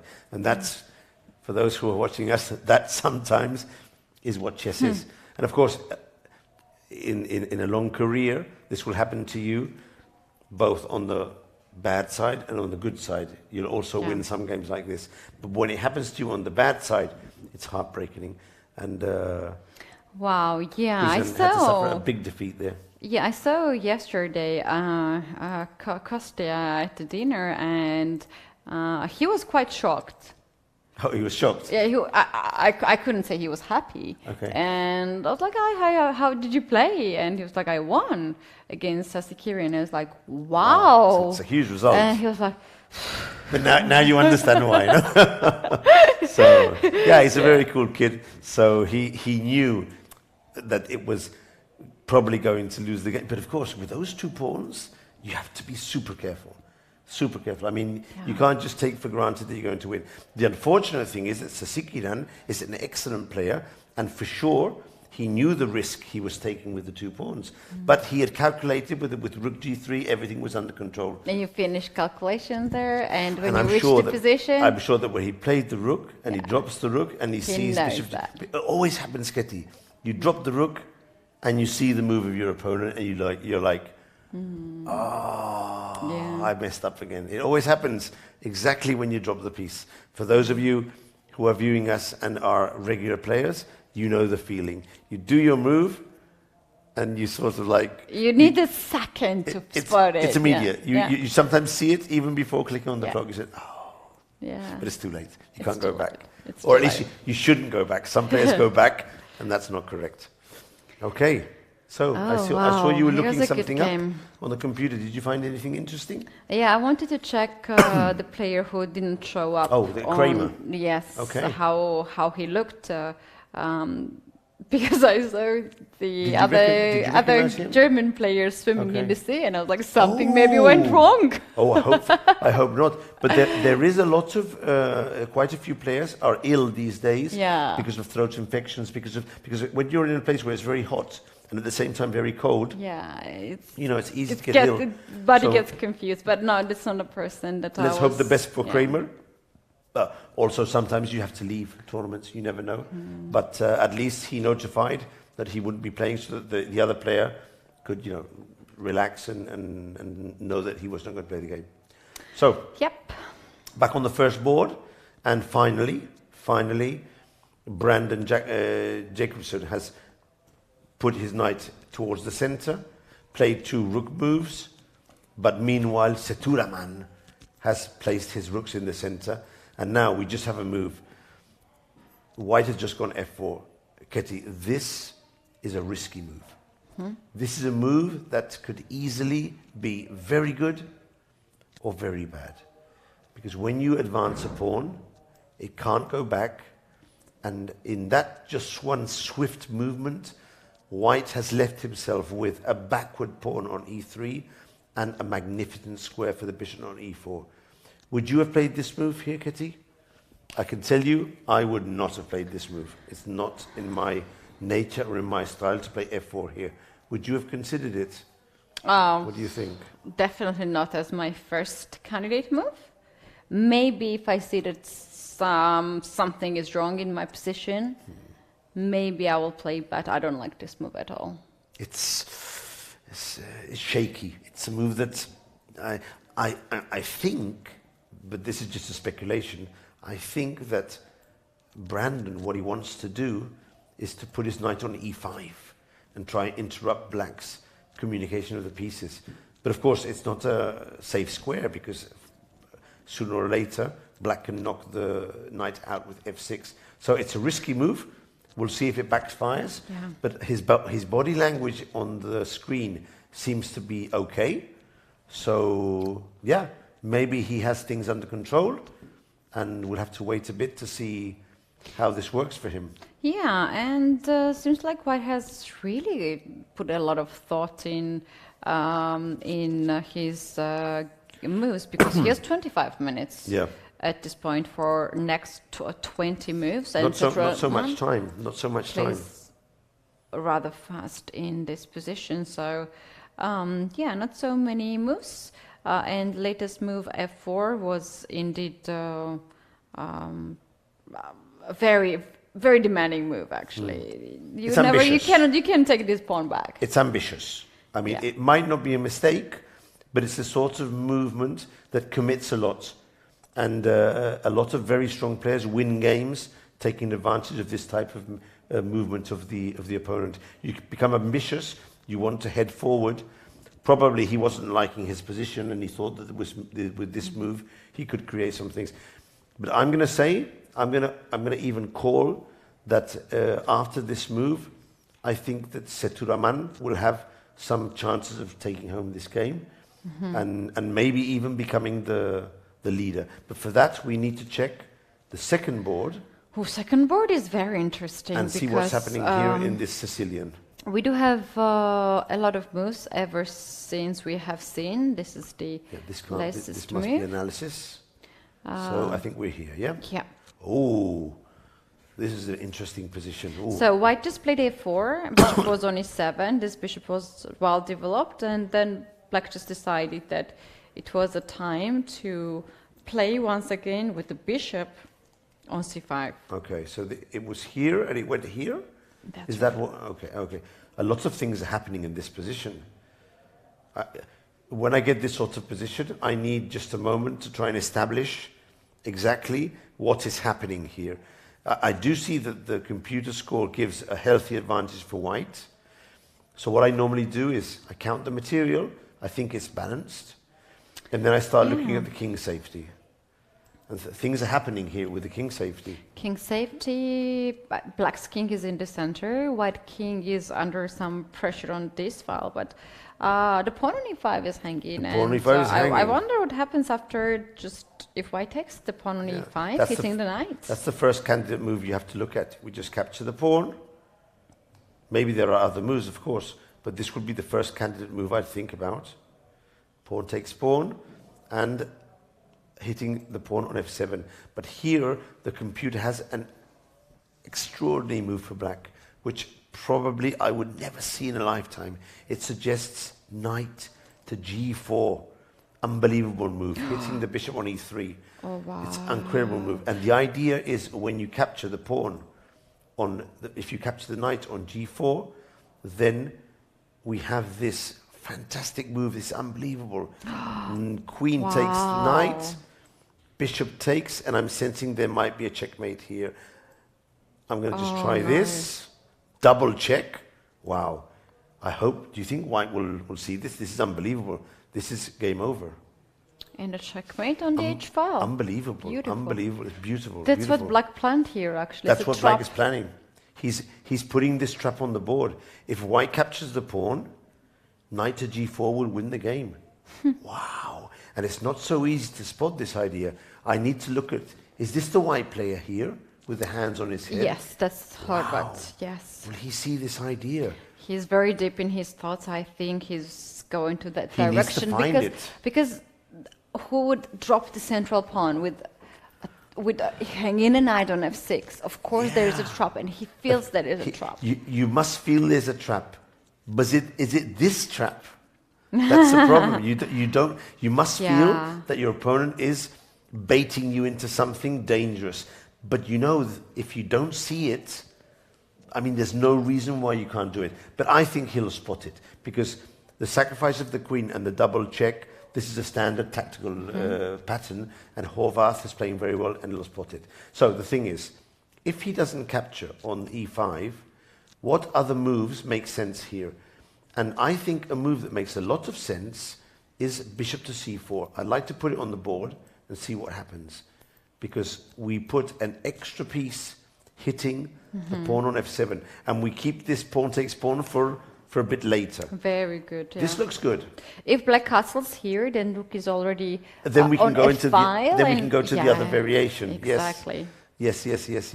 So this is a dangerous move for black now. If black castles, then you go pawn takes pawn, and there's no checkmate. And if he doesn't castle, how does he stop the threat on f7? I was thinking about knight to f3. Knight to f3 with the check. Knight to f3. Okay, let's put it on the board. When I was thinking about this before, I thought that maybe we could go rook takes f3. Yeah. I'm not sure if there's any other moves, but the computer does say that rook takes f3 would be a good move. Because if black captures the rook, then we have a very good choice between capturing here with check, capturing here. No, not capturing there, sorry, capturing with the queen on f3. This is our move here. But I wonder if we have to check on f7 first. I'm going to stick in this check. Why not? I mean, it's a free check. Because also, if you go here or here, I can stick in also this check. Now, this is very there's good. knight e6 also. Knight e6 as well. I mean, there's so many good moves for me here. Yeah. So, and at the end of the day, I can also play queen takes bishop. So, bishop to c4 is a move that if white finds it, can get some serious advantage. Michael, I'm thinking. Serious advantage. I'm thinking actually, if there is another move too, how about knight f7 and straight pawn away? And then pawn takes pawn. And to pin the knight. Yeah. Okay, let's check it. So knight takes f7. As we do a double attack, basically black has to capture, and now we go for the move we wanted to do before. And now this idea, she doesn't have it. Yeah. So this also, if I have to say, Ketty, this also looks very good. Very good. And the computer is finding a defense not easy, but it's suggesting moves such as queen to e7. Pin the pawn. Yeah, it's a tricky move, this one. Because, again, the bishop is under attack behind the pawn. So bishop to c4 is very good. Yeah. Knight to f7 is okay. But what he mustn't do You should is not take the takes pawn on e5. So, Horvath, I know you're not listening to us, and you shouldn't. You should not. You better not. Pay attention, because the position is dangerous. And I wonder if the opponent, in his move before. Okay, so the thing is here, after f4, he doesn't have so many moves. That's why he put this trap on the board. Because what else do you do in this position? Yeah, it's not so easy to find good moves. It's not so easy to find good moves. White is opening up the position for his pieces. Who knows? It's difficult to say. Can he castle? I don't think so, because of pawn takes pawn. So it's not an easy position for me already in here. That's why he played bishop to c5. 27 minutes here. He's thinking Preparing the already trap. so much at this point after Inian's move here. So Inian himself also thought about 15 minutes for bishop to c5. Yeah, Master Horvath. Will he see pawn takes pawn, knight to g4? But if he does fall into that trap, it'll be unfortunate, but it's a very nice trap. It's something that will be very nice, very pleasant to see, this checkmate, but very unfortunate for the player, of course. But for the fans, it will be very nice to see this played on the board. But you know, I think he's going to find it. I think Horvath is strong enough to see through the tactics and spot the tactic and then see, of course, if you see that it's bad, he has to find the bishop c4 and not go for the knight takes f7. Okay, we'll be back here afterwards. We need to follow this game closely. What else do we have? Any games are finished?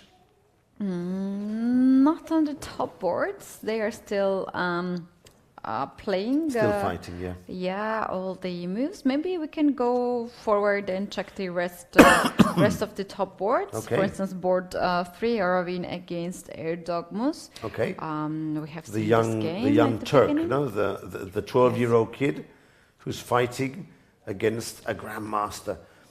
So I can see, is that him on the right? Yes? That's right. Doesn't seem very interested in the game.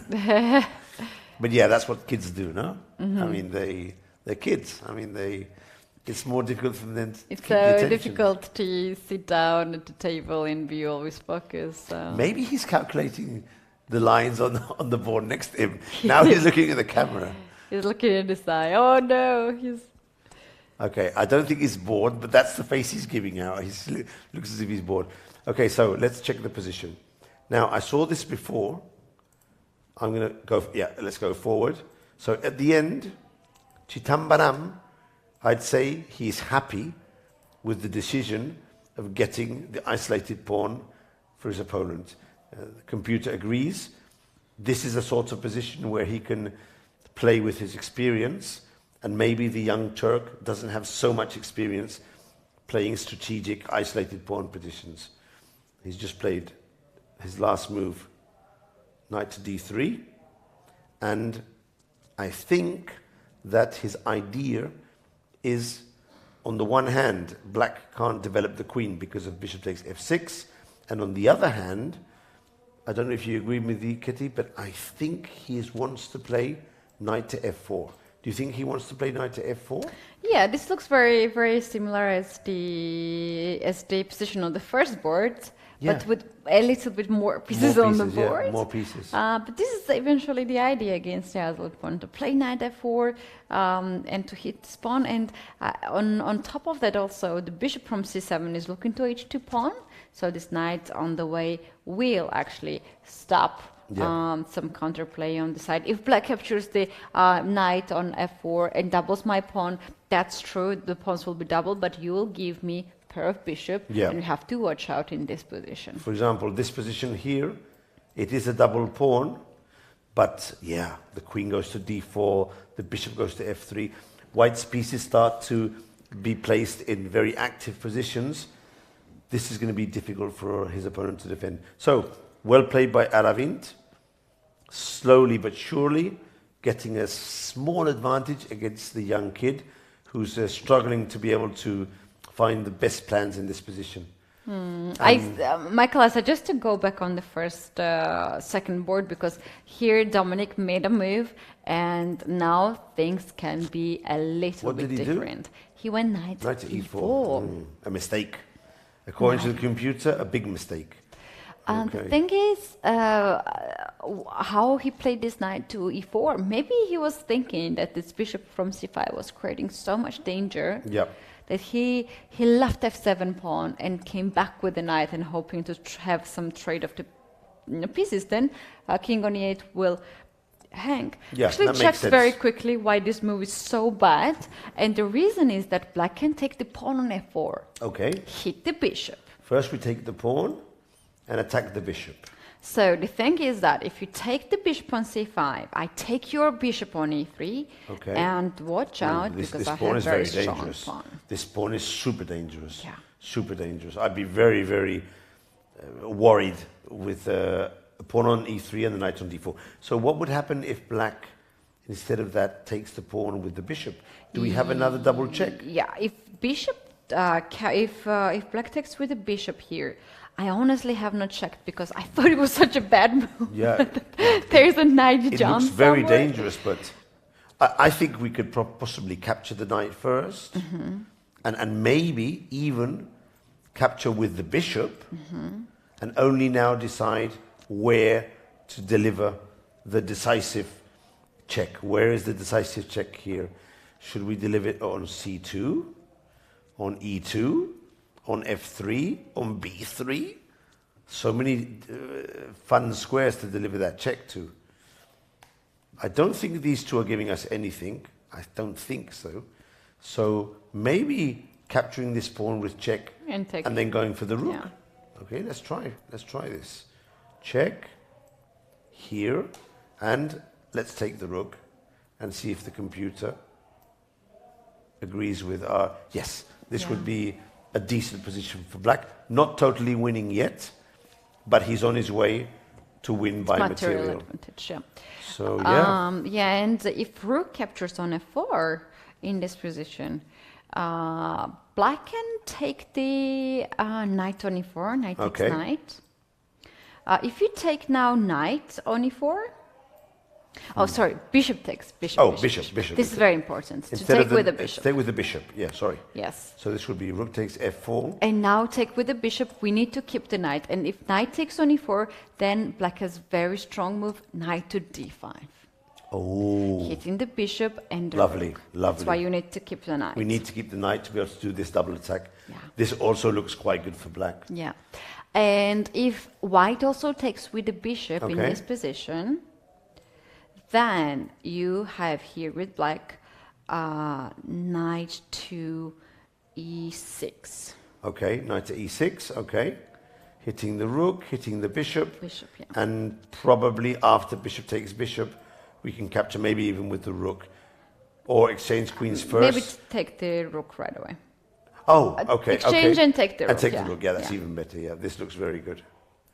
So, things are looking good for black. If he spots pawn takes pawn and is able to calculate the variations, which I just don't know if he will do it, because I said before white would find bishop c4 and he didn't. So who's to say that black will find these variations? It matters in this game how the positions, how the players are feeling. Who feels that I have better position here? That's what really matters, because the moves are played accordingly. I understand. So if white thought earlier that white is winning, he will look for winning position. But if he thinks he's worse, he'll look for defensive moves. He's going for defensive I understand. moves. Yeah, that's true. That's true. That's something that when you're viewing the games without with a computer and you don't think of how the game is flowing, then you might make a mistake because you're not in the mindset of the players. Yeah. That's very true. Yeah, during the game, if you know that you are just the better, you will fight for a win. That's very often the problem is to have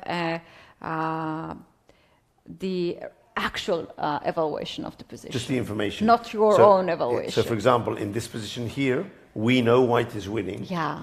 We might not know the move, but if you tell me, Michael, now you have a move that wins. Yeah. You need to look for it. But I know there's a move for win. I'm going to look for aggressive attacking moves, probably not defensive moves. Yeah. That helps a lot. It helps a lot. And the same for Inyan in this position. If someone tells him, okay, now you can win, but you need to find the move, he probably won't make a defensive move. He'll make an aggressive move. Yeah. Okay. Very interesting game very on interesting the second game, board. Yep. Very, very interesting. And I think the picture will change here several times because game is very complicated. And decisive for the standings. So, okay, so let's drop down to board number 5. We haven't seen this board yet, so I'm going to ask the team to bring up board number 5, where we have Bharat Subramayan from India, another India player, against international master Tiglon Bryce, or Bryce Tiglon from the United States. Here we have them on the left, Bharat, and on the right, Bryce. We haven't seen this position yet, so I'm going to quickly go through the moves very quickly just to get an idea of what has happened. That's Queen's Gambit accepted. Queen's Gambit. Okay, solid play. Nothing special. Symmetrical position. Again, a committing move, F5. Always dangerous. Okay, so this is interesting. White gave up his bishop pair, but with the clear objective of winning a pawn on d4. And, black. Black. And passive defense of this pawn is not going to work. Black can put extra pressure on the pawn and you'll end up losing it. So what white did was to develop the bishop, sacrifice the pawn, and now try and play on the dark squares. And the computer actually says this is quite interesting. You're a pawn down, but you have a lot of good compensation with the two bishops. Okay, so play a few more moves. This is a good move, hitting this pawn. And queen to a3. Obviously, no interest in exchanging pieces. So we have this position on the board. Now, my question always, Ketty, when I'm thinking of these positions, is there compensation? There is compensation, but is there more compensation than just for the pawn? Or simply do I have enough compensation for the pawn and nothing else? What do you think? Would you take white here, or are you one of those players who prefer to have the extra pawn and now you let the other player demonstrate his compensation? Which type of player are you? Yeah, I think I would take here white side. You prefer to be the pawn down, but with the compensation? Yeah. Me as well. Yeah. Because I don't like the light square bishop here for black. It's very passive. And somehow this can create so much problem. If black somehow managed to play king h8, King h8, e5, and start to push this pawn. Bishop e6. If he gets all this perfectly. Yeah, and I'm just thinking right now, after king to h8, white passes, you play h4. How do you want me to pass? Shall I pass h3. Shall I pass with h3 or with h3? Yes. Let's just do one move here. And after e5. Now we'll go e5.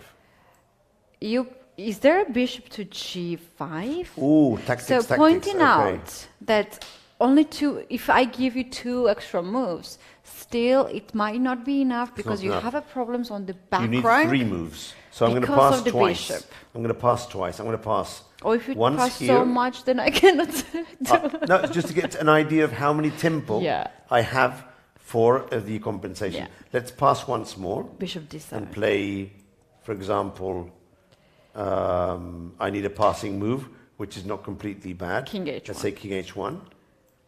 And now let's advance. And now we can see that 2 tempi, and black has consolidated this position. So there is compensation, but we can't make passive moves. We have to make aggressive moves and take advantage of the lack of development. So what do we suggest in this position against king h8? What aggressive moves do we have here? I would actually go rook to d1 to avoid agree. any bishop developing I agree. move. And for instance, b5 or some sort of move like that can be played. Or I would maybe go with rook to e1 first. That's another very good move. To keep the bishop on this c8, d8, d7 square. Yeah. And if black plays rook bishop to d7, then to play rook to d1. And we get there with tempi. Yes. Yeah, rook d8, bishop c7, some kind of move like that. Yes, I agree. This variation was simple, but it seems quite logical. Bring the rook. And now if black would play bishop c to d8, we have this bishop c7, which is very annoying. Yeah. I agree completely. I would say that although the computer says equal, I would say that white has a bit more compensation than what the pawn is worth. It's very difficult for black to find the best way of untangling his position, and he's low on time. So things are looking good for white, for Bharat in this position, with the pair of bishops for the pawn. Okay. What does that mean? What does this hand He's, movement? What does this mean? Is this good or bad? I don't know. I've never seen this. Nervous. I've never bit seen nervous. this. He's making some noise with his hand and sort But of like. his face is like, oh, look at he's shaken a lot. What does that mean, Kitty? You have much more experience than me I in think that. Is he worse? Is he better? Is he nervous? He's kind of like trying to force himself to focus very much and to find something. Okay. I think that's. But that suggests to me that he's not completely content with this position. And then we see the player from white side. He's very, very solid. I haven't seen an Indian player nervous, never in my life. Really? Never. They're so relaxed. I mean, come on. Some of them even sit with the yoga position with their feet. They're always very relaxed. They are doing very often the breathing exercises during the game. That's really helping them. So, in general, my experience, both playing and interviewing and talking with Indian players, are that in general, most of them have very good auto-control. They meditate, they breathe, they're relaxed on the board. That's my experience. Whereas European players, I think we're just a bit more, in general, nervous than the Oriental players. In general, I'm not talking, of course, in absolute terms. On the other hand, like for instance, if I'm not nervous, if I'm like super relaxed, I just lose every game. Yeah. I'm so relaxed that I just don't care after losing. I had that kind of situation. Really? Yeah, I lost like 100 points. Wow. I didn't care even a bit. Nakamura says he doesn't care, but he's doing very well. So I think he cares a lot. I think he cares. I think he says it just to take pressure away. Yeah. So this is very personal. But look, I think normally when a player does this with his hand, it means he's going to move, and he moves. So that's a tell. When someone is like this, and then he does this, you know he's going to play. He's ready to play. So what did he do? It's so interesting, Michael. He played Rook E8. Okay. To study the body language. The body language. For the chess players, for chess commentators. I was so much into this. I was actually looking for some online courses of that. Oh, yeah. Nice. The body language can tell you so much. I had a special course at the university. I studied politics, so I studied a little bit two weird things. And when we had that topic, and then videos that we were looking of the politicians, and then just finding the ways how the body, what their body were telling us. It's so clear to understand when person is lying. Really? Yes, when person is relaxed. Okay, chess players are obviously not like, but there's a bluffing moment here. Yes. In chess we would say it's bluffing. Yeah, it's so interesting. Yeah. It's so interesting to. Could you give me a tip? Do you have any tips for the viewers? Something, any simple thing that could be a tip? For chess players, but this is very, very general thing. When a person dislikes something, very often person sits like this. Oh, really? Yeah, closes himself or herself. Nice. Is not open to have any negotiations or conversation.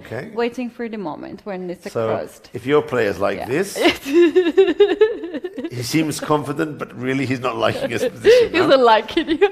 I don't know about the chess player. Ketty, our analyst of body language. I remember this tip. Chess players are different. Of course. Chess players are different. So I'll start doing this when I'm about to win. Give up that. Yeah, that's also some of the, like where you look, for instance, when you are talking to the person, it's different. It can tell you so much. Or what is your gestures. But with the players, I think it's way more. Like, it's a different field of the science. And it would be so nice if someone really studies, someone who knows the body language. I'm not expert in that.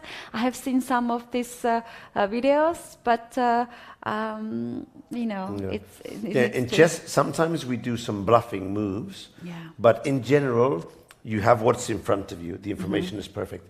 But in poker, for example, where you're hiding information, then it's super important to be able to distinguish if your opponent is comfortable or maybe he's worried, because that could give you more information.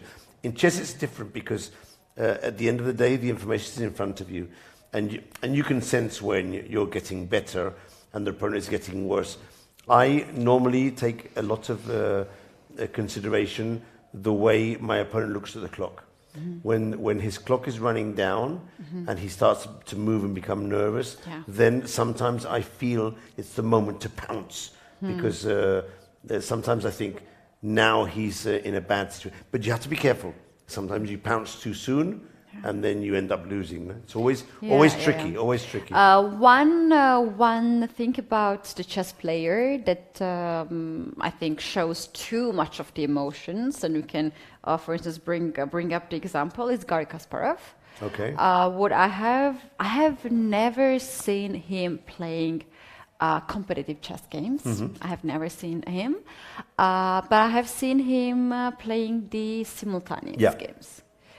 And there was like several moments, I have seen several occasions like that, when he starts to be so nervous, he is like, the face like this, something is happening, he's gonna start a fight, and he's like, putting his hands down and thinking, and like, you're like, oh my God, he's losing against a little kid who barely sees the board. He doesn't want to lose any games. He gets all the attention. You go to the board, and he's about to checkmate in a few moves, and he's like, it's so interesting. Everyone has their own little thing. That maybe they have not noticed, maybe they have worked on that, but we can actually notice it. Kasparov is well known for his the amount of energy he puts into the game in any game. I saw him play, the first time I saw him play was in 1988, so long ago. They came to Barcelona to play the World Cup in Barcelona, and there was Kasparov and Nan Luojevic, Spielmann, many good players. And I think he was second behind Livojevic. But those days he was crushing everyone. It was so good. So going back to the game, he played rook e8, rook a d1, the move you suggested to prevent the bishop from developing. And now immediately he played king h8. So now he's actually threatening e5. So white does have to find a move now to prevent e5. Now what is that move? That's the big question now. Which move can we do now? Either to prevent e5 or to make e5 become a bad move. Which is that move Look here? at a bad move. I like here bishop b5 move. Just pinning the knight. You cannot take that. Tactics. Nice. You can play bishop d7. Nice. No? Oh, yes. But then you would take the bishop on d7. Yes. And although this one hangs, the rook is on the 7th file, it could be interesting for us. I'm not sure. I was thinking something different. I'm going to look at your move now. But I was thinking maybe what would happen if we put our rook on e1, allow him to play e5, and now as the rook is pinned, maybe we could do one of these bishop moves. I was just thinking about this to see what would happen. I'm not completely sure. Or maybe even bishop d6, rook d6 or something. Or rook using d6. Or rook d6. But I wasn't sure because black does have e4 at some moment as well. And he's already allowed to the pawn to get to e5. I would prefer the pawn not getting to e5. But how to avoid that pawn getting to e5 here? Maybe rook d6 straight away. Could that be a possibility? To pin the pawn. Is it too risky to put the rook on d6? Or the queen on d6. I like that too. The thing is, with the queen on d6, he can still play e5. So I wasn't sure about what would happen in this position here. It seems to me that without the queens, black is getting a better position. This queen a3 additionally gives you this bishop b5 idea somewhere. You might use it. So rook d6 makes a lot of sense here to me. Let's put the rook on d6 and see what the computer says. See if it goes down or it stays stable. If it stays stable, it means we've selected the correct move. So this looks like the move. The pawn can't advance, the bishop can't be developed, and so it seems natural to get the queen out of the way. But where? Because if you go to f7, you're in front of the bishop. And if you go to f8, you're in front of the queen. So where to go with the queen? Let's say he goes queen to f8. again threatening to play e5. And now we need to find a good move for white here. Essential, we need to find a good move for white. I like rook to e6 to get this. Oh, bishop. No. Can we do? Oh, No, we can't. No, do it that. won't work. Bishop takes e6. Yeah, and we're exchanged down. but it doesn't work because he gets the other rook will protect the queen at the end of the variation. Now I'm wondering, is it the moment to play the bishop b5 idea you were suggesting? What other tactics do we have here? Rook takes c6 doesn't work, at least for the moment. So our candidate moves could be putting the rook on e1, or even putting the rook on d1. But this is a tricky position. It's not easy to decide the move. There could even be an option of sacrificing the exchange and putting the bishop on e5. But I don't think that's going to work. But it's there just in case we need it. What would you do here, Kitty? We need to play. We only have 20 minutes, and we need to find a move. What is the best move here? I don't know. Should it be rook e1? So difficult to find good chess moves. We know the position is okay, but we have to find the precise move. Bishop to b5. That's the other move you were suggesting before. I'm going to go for this one. Let's see what happens. The worst that can happen is that we have to go back. Yeah, bishop e5 is a fine move, but I don't see after bishop d7. It's such a nice power. You want to bring the bishop out, yeah. Yeah, you're right. Yeah. And there might even be a better move here because the computer, when I played the bishop b5, it went right down. So that's not our move. So what is our move here, Kitty? Come on, we're masters. We need to find the move. We need to be able to find the move and be happy. The threat for black is e5. Now, when he plays e5, afterwards, he still can't bring the bishop out. So we might still have a tempi after he plays e5. We can find a useful move, and after e5, we can go bishop to e3, bishop c5 sort of ideas. Queen on f8 is not doing that much. Not doing too much, and we're threatening it could even be trapped. Yeah, rook c6 so is a trap. In view of that, I would suggest to double rooks, allow him to play e5, and then drop back with the bishop to c5, and hopefully stick my bishop here. Yeah, I like that. Something like that. Although the computer says it's more or less equal, at least it keeps putting pressure on our opponent. Yeah. Or how about bishop e3 right away? Straight away? Yeah. Oh, anticipating e5. Nice. Ah, nice. But that's a difficult move to do. Just going back by yourself. Always. I think he's played. He made a move. Let's see what he moved. Rook d6 is on the board. So he played. Okay, he played the best move for the beginning, and now I think we'll drop back and see this game in a while because it's already caught my attention, all these maneuvers to try and make sure you can do something for the extra pawn. Okay, what else do we have? Any results? I wanted to suggest board 13 was a bit crazy game. So the board between Bilek and Vignesh, is this the one? No. The next one, 14. Yeah, I think Igor Goldstein? Yes. The man of the train station, no? Is this the one? Yes. Yeah, I remember. Oh! Metro, yes. What's this knight doing on d5?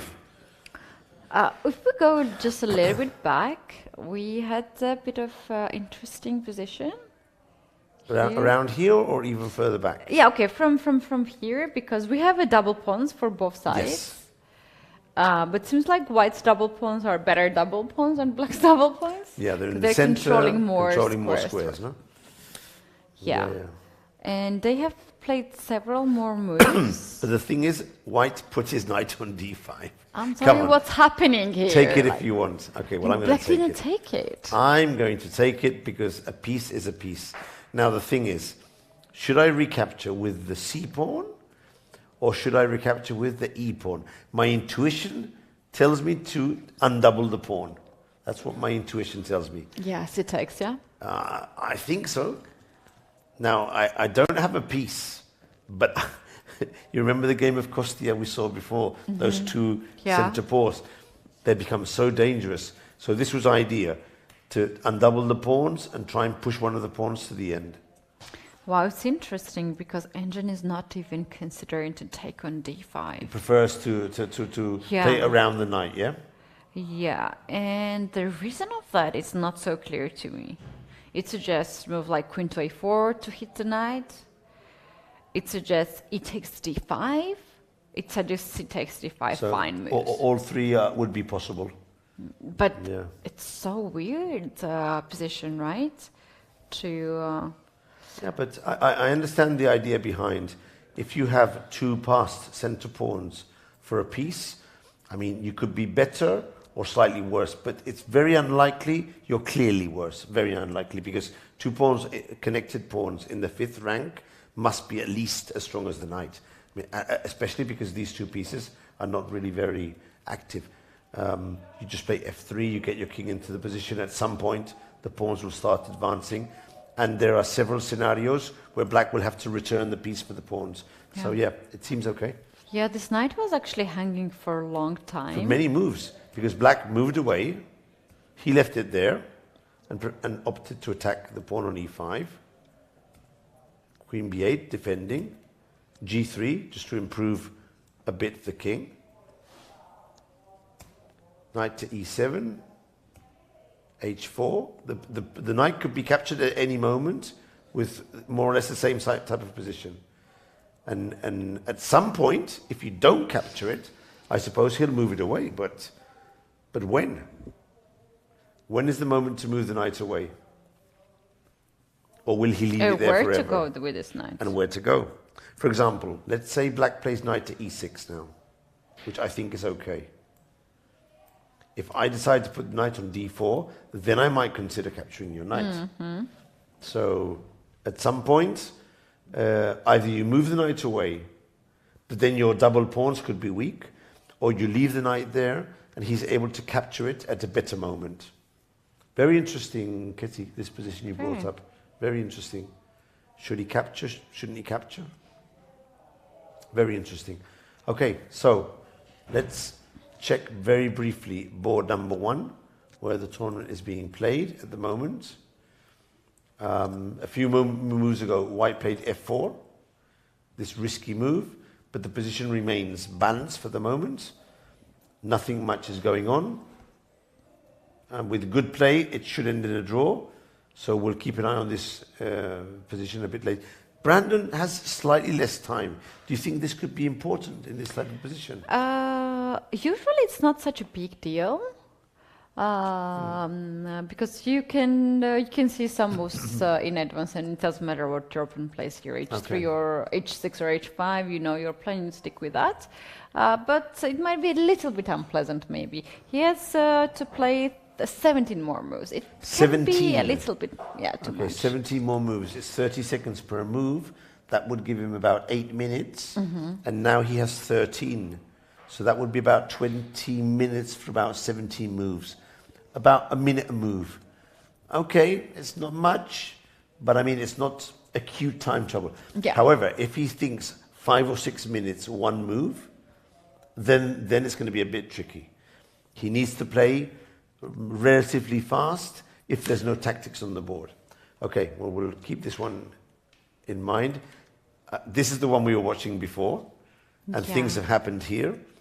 So he did this move of the knight, and Inian captured with the bishop and captured the pawn. And we're heading towards one of the positions we were analyzing before. After bishop takes f4, there's a double check. And after rook takes f4, what we were saying after rook takes f4? Knight e6. Knight to e6, and this was also good for black. So Dominique might be in trouble, Ketty. He's missed his chance. And now, okay, so I wanted to ask you about something. It's what I call chess karma. And it's something that I believe in firmly, but I wanted to hear your opinion. So I've seen for many years that when a player gives a draw with white and doesn't really fight to try and win with the white pieces, then on the next day, many times he loses. And I call this sort of karma. So what I'm trying to say is that when you're playing with the white pieces, you have to try and win, especially at high level. Because if you give a draw, which was what happened yesterday, remember he drawed with Arab in a theoretical position, then I'm not sure if on the next day you have a sort of negative mindset. Because deep down inside you knew that you didn't force yourself to play at a high level to try and get the win, even though you risk losing. Do you believe in these things, or is it something that shouldn't be taken much into account? What do you think? For me and for my level, this is not very important. Okay.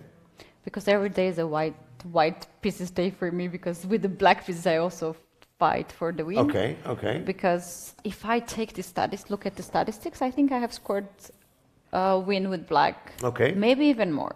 Okay. So at my level, that's not important. Not We're not important. talking about my No, level. We're I was talking thinking about more, the Grandmaster what level. do you think about Grandmaster Who wants level? to win the tournament? Yeah. Who wants to win the tournament? So difficult to... I've seen it many no? times, Ketty, many times. Yeah. Many times. The player who's on top gives a draw to maintain his position and then loses on the next day, And I'm wondering if your mindset can be affected negatively by this. Difficult to know. It's happened to me as well, personally, so it's something I've I struggled understand. with. Like you are taking easy day, a day before, and your opponent is in a fighting mood somehow. Yeah. And he He's wants to fight more. More in the tournament. Yeah. And the other thing that's happened to me quite a lot, and I've seen it with other players as well, is when you take a draw in a position against a stronger player, but that you're probably better, and you sort of think, okay, I'm going to take the draw just in case I carry on playing and I end up losing. When deep inside, you know that if the other player was an 1800 player, you would not take the draw. And then what happens the next day? Boom, you lose. It's because you get home, you see you were winning or you're much better, and then you start questioning yourself. Yeah. You lose confidence. So these are things to think about when you're trying to play at a higher level. These karma things, sorts of psychological things. A lot of psychological things. What do I we had have? one very funny situation. We can choose any game and talk about that. This one's looking to be good. Yeah. So we'll They keep have it changed here. so much. Yeah, we'll keep it here and talk about this one now. So I was playing one of the tournaments, and I was playing with very strong opponents. The member of the Georgia national team, 2400 international master, and was having better position starting from the beginning, attacking the king, checkmating, and I'm about to checkmate and made a move, and there's a checkmate in 3 moves, but I blundered, and she can't sacrifice the queen. I saw in a second this blunder, but my opponent's mindset was just like she was losing whole game. You can't very often just notice this. A lot of time on the clock. Okay. But somehow your mindset is already, agreeing on the situation that she had a bet.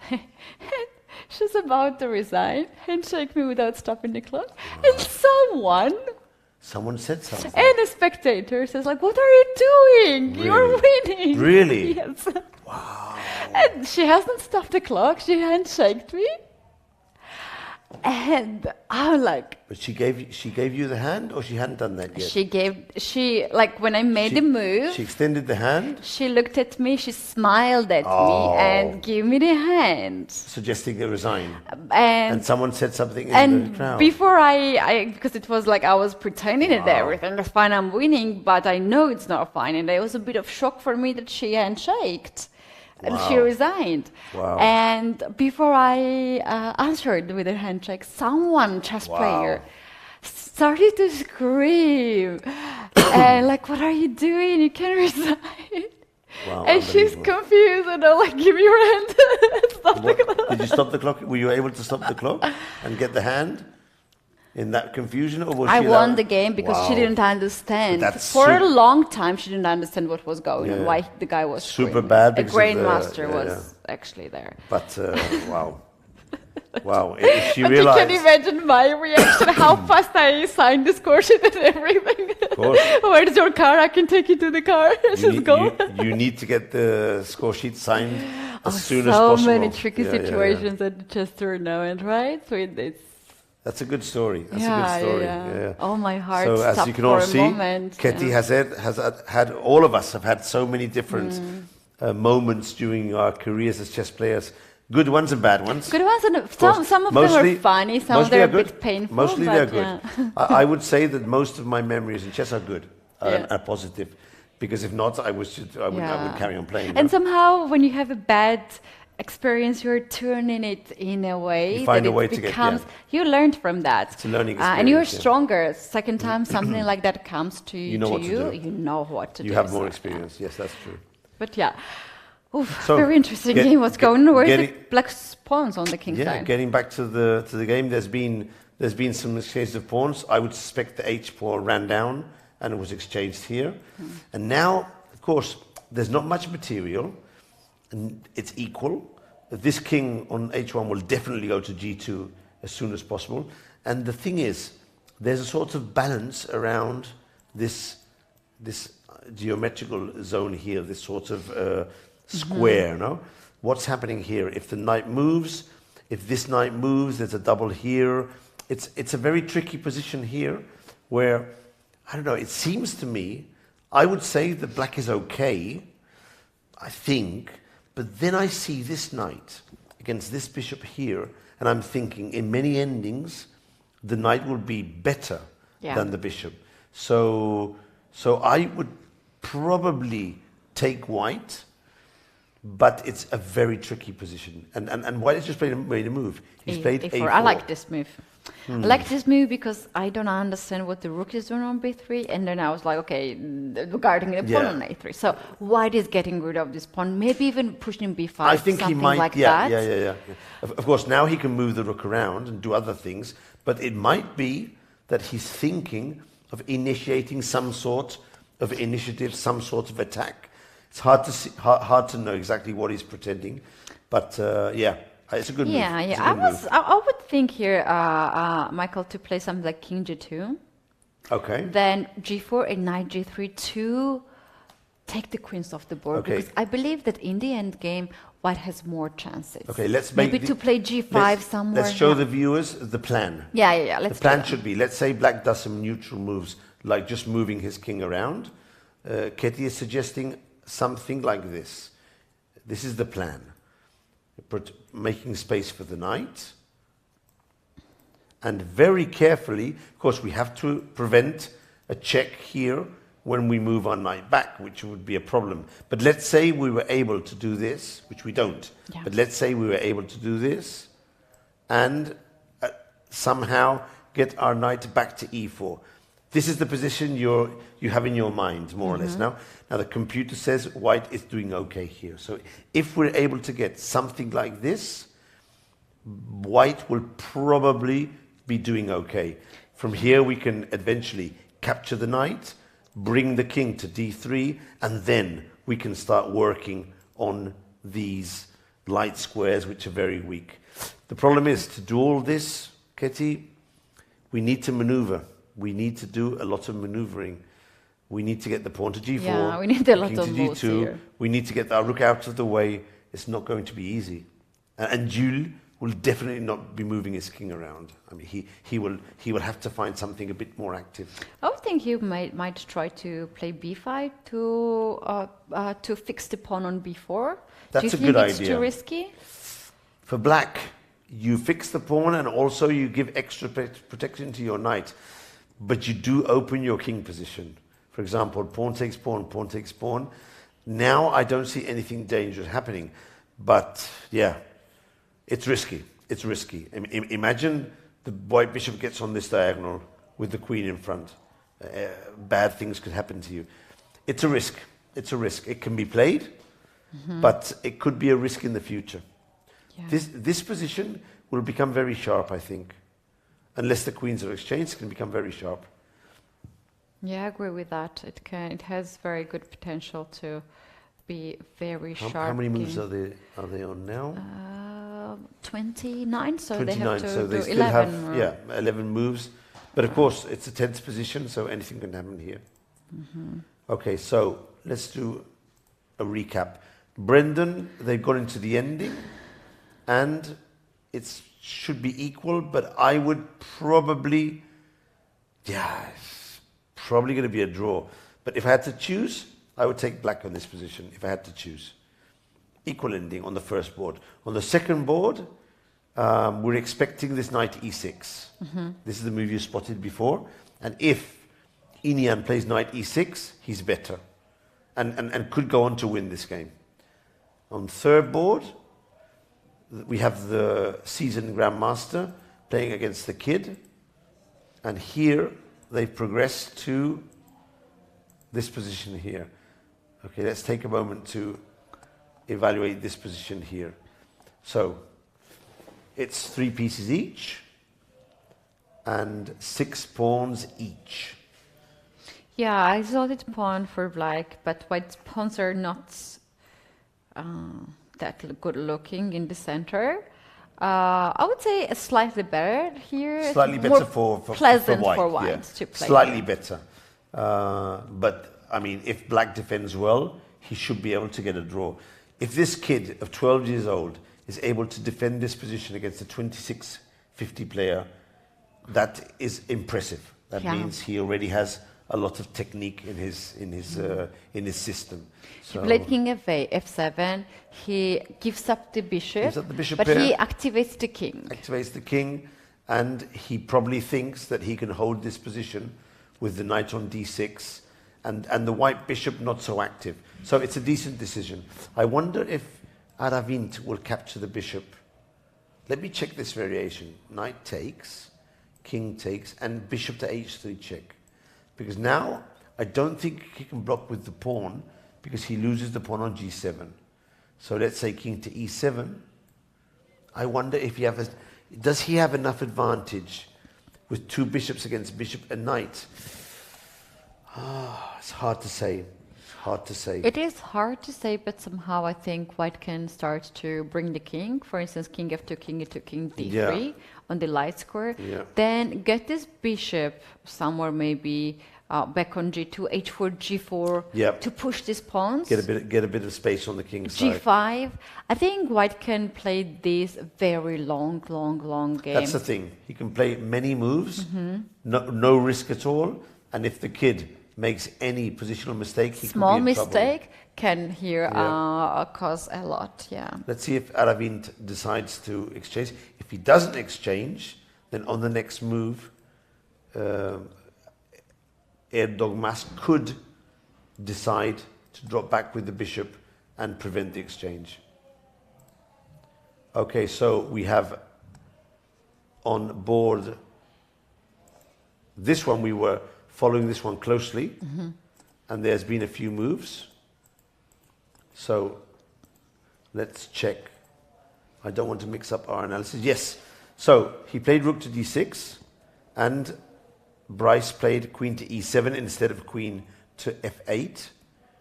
Double rooks, e5, bishop to e3, f4, bishop to c5, and queen to c7. Still down the pawn, but look at these bishops. Ketty, look at these bishops and look at the rooks. So active in this position, white.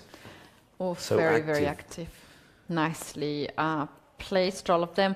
I think white just needs to maybe somewhere to play h3 to make sure that there is no back rank issues, and then you can go for some very strong. What's the way to go? What sort of attacking plan do we have here? That's the thing. First of all, what does black want to do? He can't bring the bishop here. He can't go to e6. He could only go to f5. But f5 is quite good. So, but look at the last move. White has just played bishop to d5. Now, this move here, it suggests to me that he wants to knock off the knight. Yeah. And then start working the dark squares. Yeah, there is also this idea to play bishop e4. Oh, to stack this bishop here. Okay. Watch out for the h6, h7 pawn there. Oh. Because I might have something like queen to d3. Okay. Starting to look for some sort of weaknesses. Okay. To attack the king then? Yeah. Okay. So, will then... Or queen f3, queen h5, for Or queen instance. f3, queen h5. So then I really need to bring the bishop to f5 because I don't want to allow this move here. Now, I wonder, is it the moment to knock off the knight, or isn't it the moment to knock off the knight? It's hard to say. My intuition tells me I should, but I see the computer prefers to just play h3 and carry on playing calmly. But I don't know.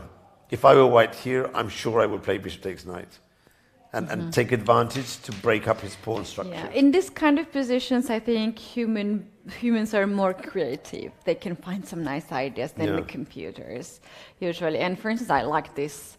If white can manage to bring the queen somewhere and play a4, a5, then bishop to get on b6, block all the stack that, position, However, the computer doesn't agree with Asketi. It says black is fine. Look, there's been a move. Maybe we don't agree with computers. Yeah. Otherwise. So there's been a move, and black did play bishop to f5. Yeah. What I think is quite... Oh, and the bishop c6 has been played. Oh, look, he didn't even think of it. So also the Indian player agrees with us and not with the How about computer. queen a4 here to hit the pawn on c6? That's a good move. That's a very good move. I wonder if black... by the way, you also control the e4 square, so the bishop can't come here. Yeah, the computer isn't amazed with the move, but I think it's quite good. But you see what he's doing? Instead of defending the pawn, the computer says, leave the pawn to its luck, bring the queen to f7, and go for the attack. Yeah. Oh, nice. So difficult to see, but such a good move because they say with opposite colored bishops, you need to play actively and not so passively, no? Michael, very interesting game. On the board 9, Fernando Peralta against Mahdi Ormi Golami. Golami, let's see, it's down here. For me, it is board 9. Yeah. We have to go to the final position. 2 moves back. We're going to see here a piece sacrifice. Oh, nice. f5. Okay, so f4 with the idea of f5. Black blocks, and Fernando goes for it. Bam! Bam! Takes the pawn, and he has 2 pawns for the piece, plus a 3rd pawn, which can also be part of the treasure trove here. So what does black do? Black went for the counterattack. So what does Fernando have to do here? Does he have to capture another pawn? I love it, actually, because queen g6 is a threat.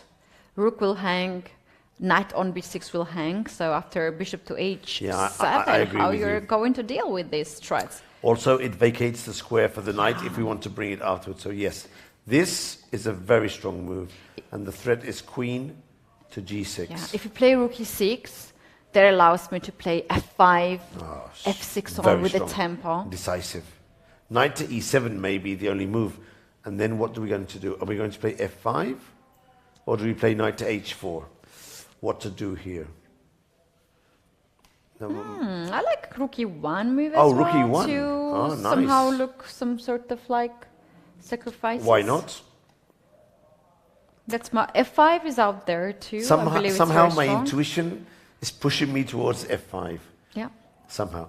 Let me try, because also the knight could go to f4 and come into the attack on these 2 squares. So let's just try it. f5, king takes bishop, f6, but he has knight to g6. And now I was thinking knight to f4. Rook e4, I guess. But he has rook to e4. But then f7. Oh, that's so tricky. The computer is completely bonkers. I think it's knight to h4. I think it's knight to h4. What's the difference after rook e4? I was going to play f7, but I'm not sure if it's working. Because maybe f7 in right away. Right away. Right away. Attacking the rook. Hitting the rook. First of all. If you play rook e4, then then we can promote. Oh yeah, I understand. Okay. No, but then he takes with the knight. So rook e4, we still need a move here. Oh, I think he defends.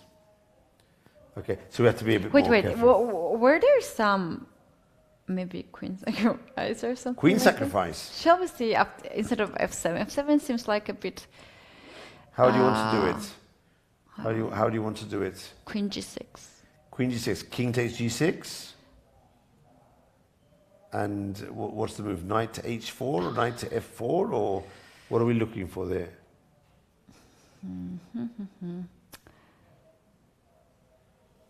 Maybe that's too much. Oh, Maybe I'm seeing a very interesting move now, but I'm not sure if it works. No, he has bishop c8. So we need a move here. Computer says we're in very good shape, so we just need to find the move. By the way, first game has ended in a draw, so this game was quite peaceful. Yeah. Is it rook f4? Oh, to avoid rook e4. And to play rook h4. Oof, nice. Rook f4, but somehow it seems to me that... But by the way, it doesn't prevent rook e4. He can play it anyway. Then I was thinking queen to f5, I was also thinking. But then he has bishop to c8. So here we need our computer assistance. Give us... I'm on the way. Give us some ideas. Here So, I do need... In the game, queen d6 happened, but if knight e7, then rook d to e1 is a very strong move. But let's see the move f5. F5. I think it should be good anyway. It's still winning. King h7, f6, or rook h4, rook f4 now. Okay. Let's say f6, knight d6. And now what move do we have? Which is the killer move here? Oh my gosh. Give us the killer move here. Rook d3. Rook? d3. Rook d3. Wow. I don't know what's this move Wow, for. but what sort of move is that? This is the move impossible to find. No. Rook to d3. Oh, I understand. You threaten to capture and to play rook c1 and rook to c7. But this is nearly impossible to see. But this is the threat. Or you also threat a3 somewhere maybe? Sorry? a3? a3 might be the secondary threat. And of course, if he takes, then you take with the queen. And not only we threaten these moves, but also we're threatening queen to h3. So I'm sensing that if he plays rook to e4, this is just my idea, I think we'll probably get this in. And now this move is the killer. Impossible to see rook. No, rook it was d3 the only winning move was rook to c3. Rook to d3, yeah. I mean, that's a crazy move. A very good position, a very good move for a puzzle. Yeah. For a puzzle. I'll ask Fernando if he spotted that move. Okay. Wow. It reminds me this Dvoretsky's kind of like the positions. Yeah. The homeworks that he was working with some of his students to find some... It's a very weird position. Yeah. But this, for example, this queen to d6, that's a very human move for black because it brings the queen to the defense and parries the basic threat with queen to g6. So we had a draw in the first game, and here the sacrifice is not definitive, but it does seem that if white plays aggressively, he should be closing in on his opponent. Yeah, in this variation after queen d6, f5 is still a move. Yeah. And you give up the bishop, and now, rook d3 is only move here. Again, rook d3, but it's so difficult to see this move. Yeah. So D3. difficult to see this move. To get rid of the rook, get the queen into the game. Yeah, when you see it, it's all understandable. Yeah. But it's not the sort of candidate move you're looking for. No. And after f6, you can still do this f6, rook e4, but now we have to play rook d3. There is no other move here for white. But, okay, in this position, you might find it by elimination. But you don't have many moves. But you're still looking at this move, You're looking at other moves. And who would go for bishop sacrifice here in this position? And then start changing pieces. Yeah. So difficult, so difficult. So it will be amazing if Fernando is able to find these ideas and finish off the game with a move such as rook to d3. So we'll be... Yeah, the easiest move here in this position, rook d3. Rook d3 is everywhere here, is winning. And bishop d3 makes a lot of sense. To take this bishop back, then to try to... And then play f5. That's the safest position. Yeah. Bring back the bishop, and then play f5, and see what happens.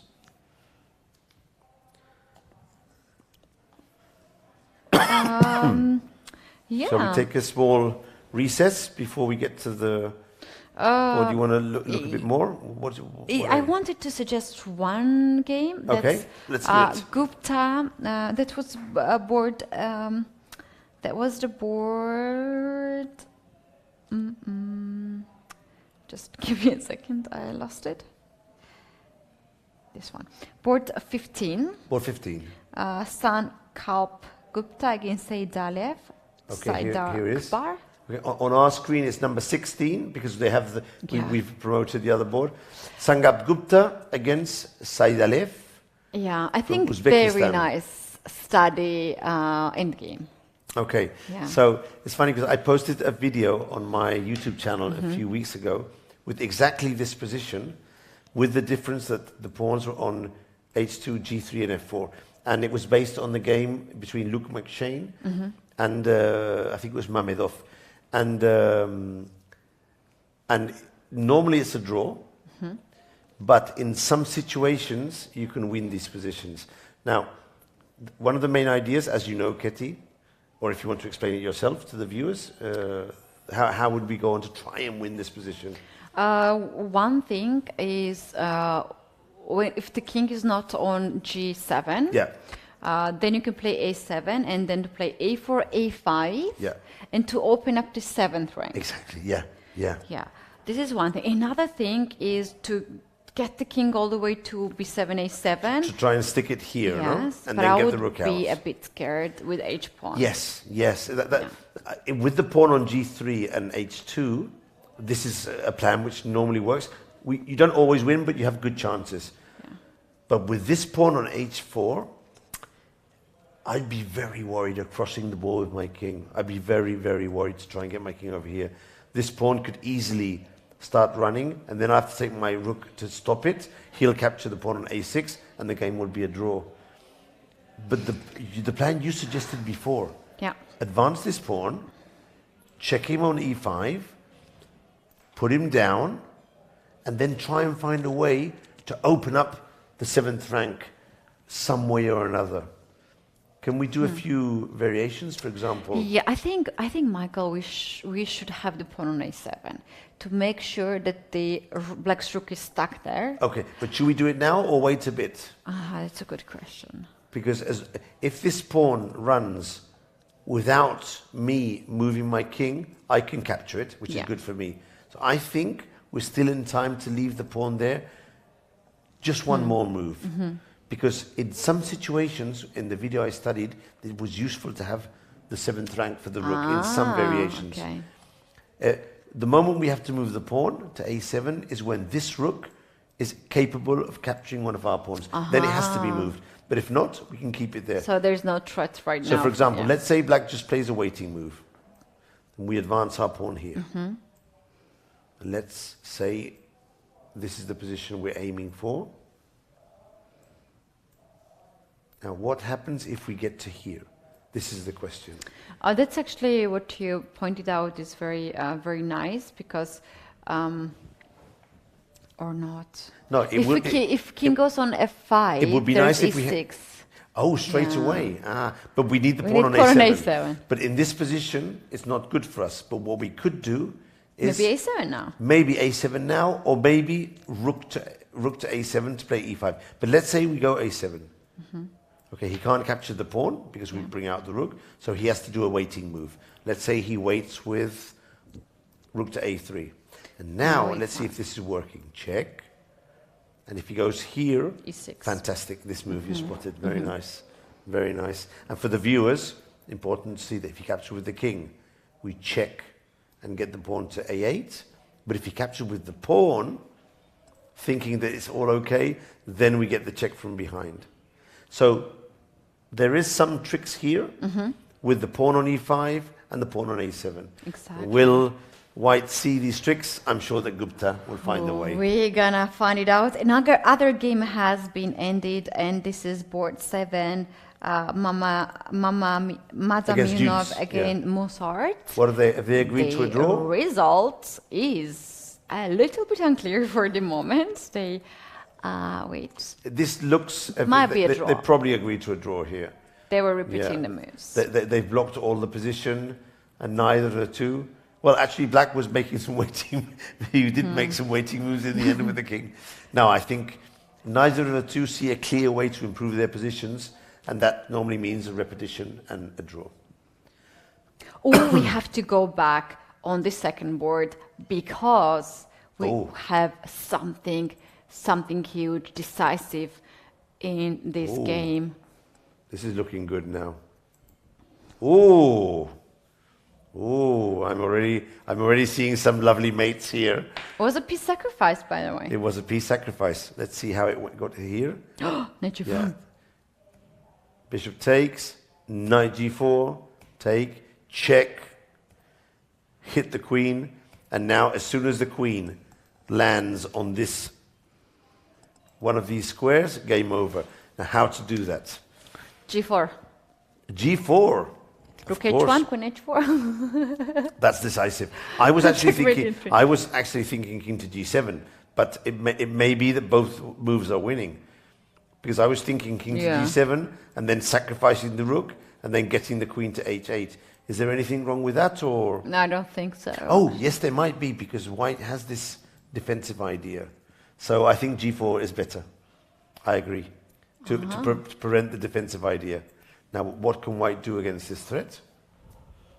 He has no move. I mean, what to do now? Rook bishop h7 to give up the bishop. It's a slow death. I was going to say rook takes f4, but to hide the king on f1, but already you're giving up your rook for the knight. This is completely lost.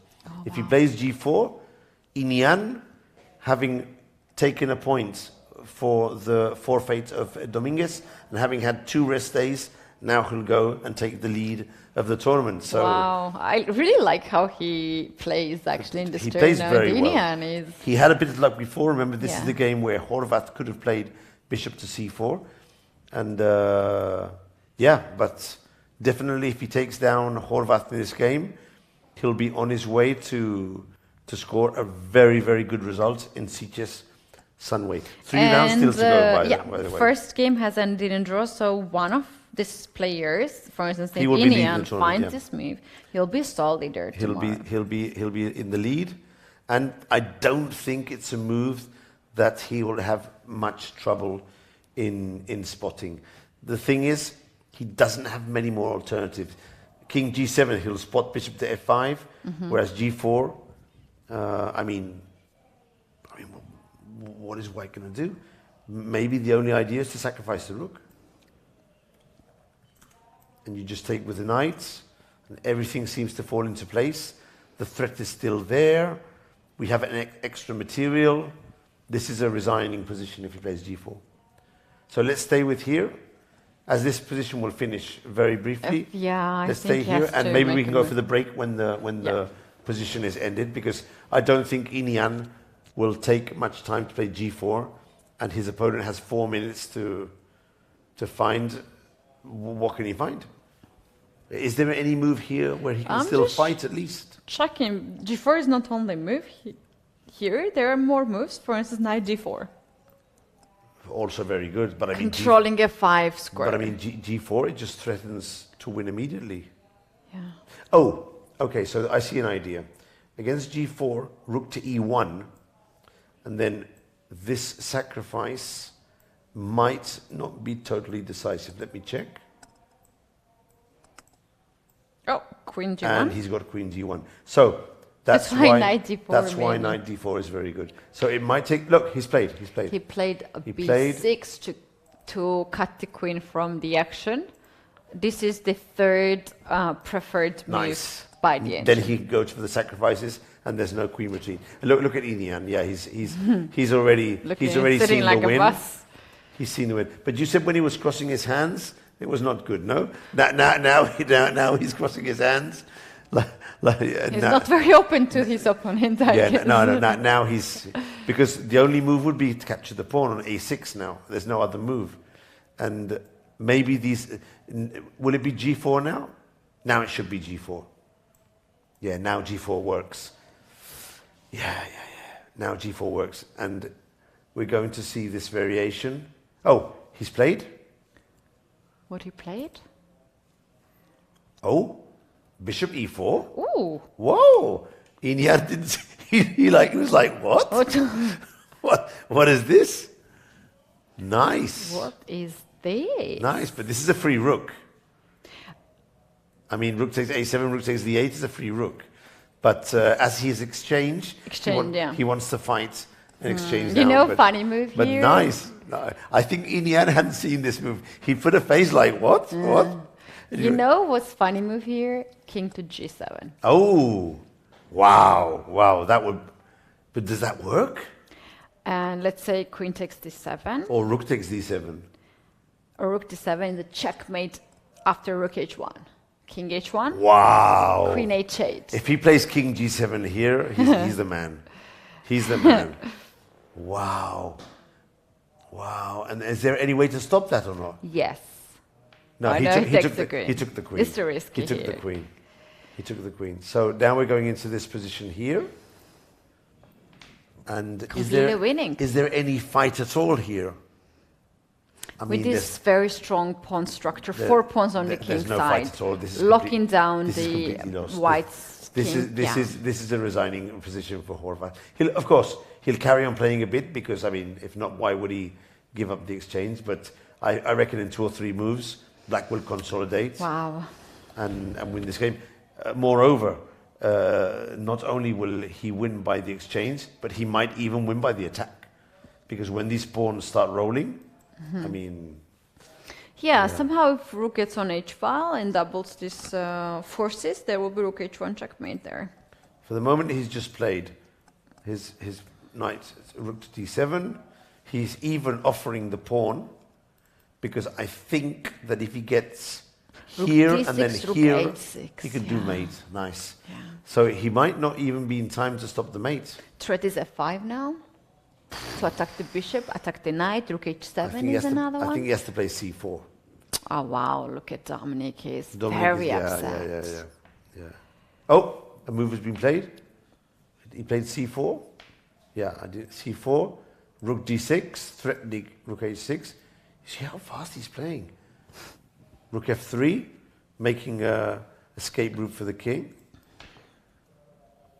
And now what will he do? He will go with the rook to h6, king f1, check, king h2, then rook to b, rook to somewhere, rook to c1. I like knight c6 here to Knight bring c6. the knights Oh, into no, the yeah. Knight c6, knight But e5, knight if the c5. if the knight gets to d4, then there's no escape for the king, so then it will be mate.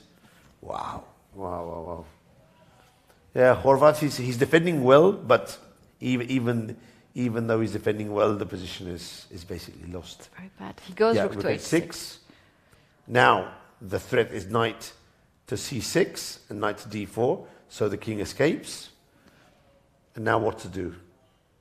Now rook to rook e6. six. Nice. Ooh, if you move the bishop away, then checkmate. Nice. Oof, this is And if you play knight c3, f5. He resigned. What a finish by Inian. What a finish. What a game. Finish. Well played. Very nice game. The game of the day. Yeah, Game of the day, and also one of the top boards. Fantastic. Definitely. And Fantastic. he is the sole leader of the event. Fantastic. And after round 7, plenty of the players after him, but he takes it all at the moment. Inian Pa, he is the player whose opponent did not show up, and there was Dominguez, and he took it. He took that plus.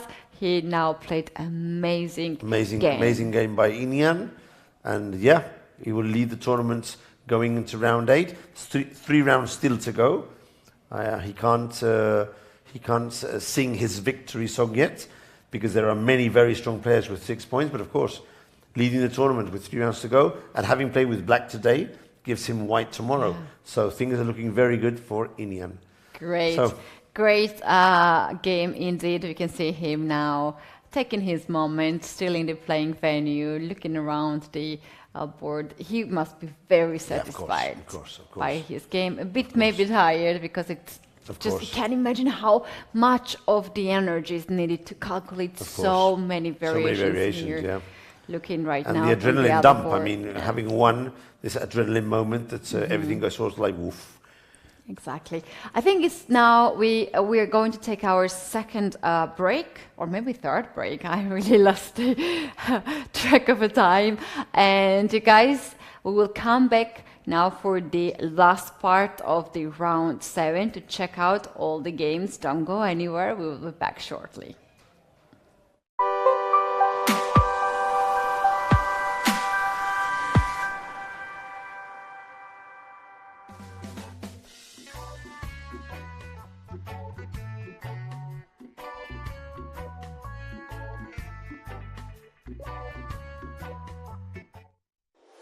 Checkmate the climate change.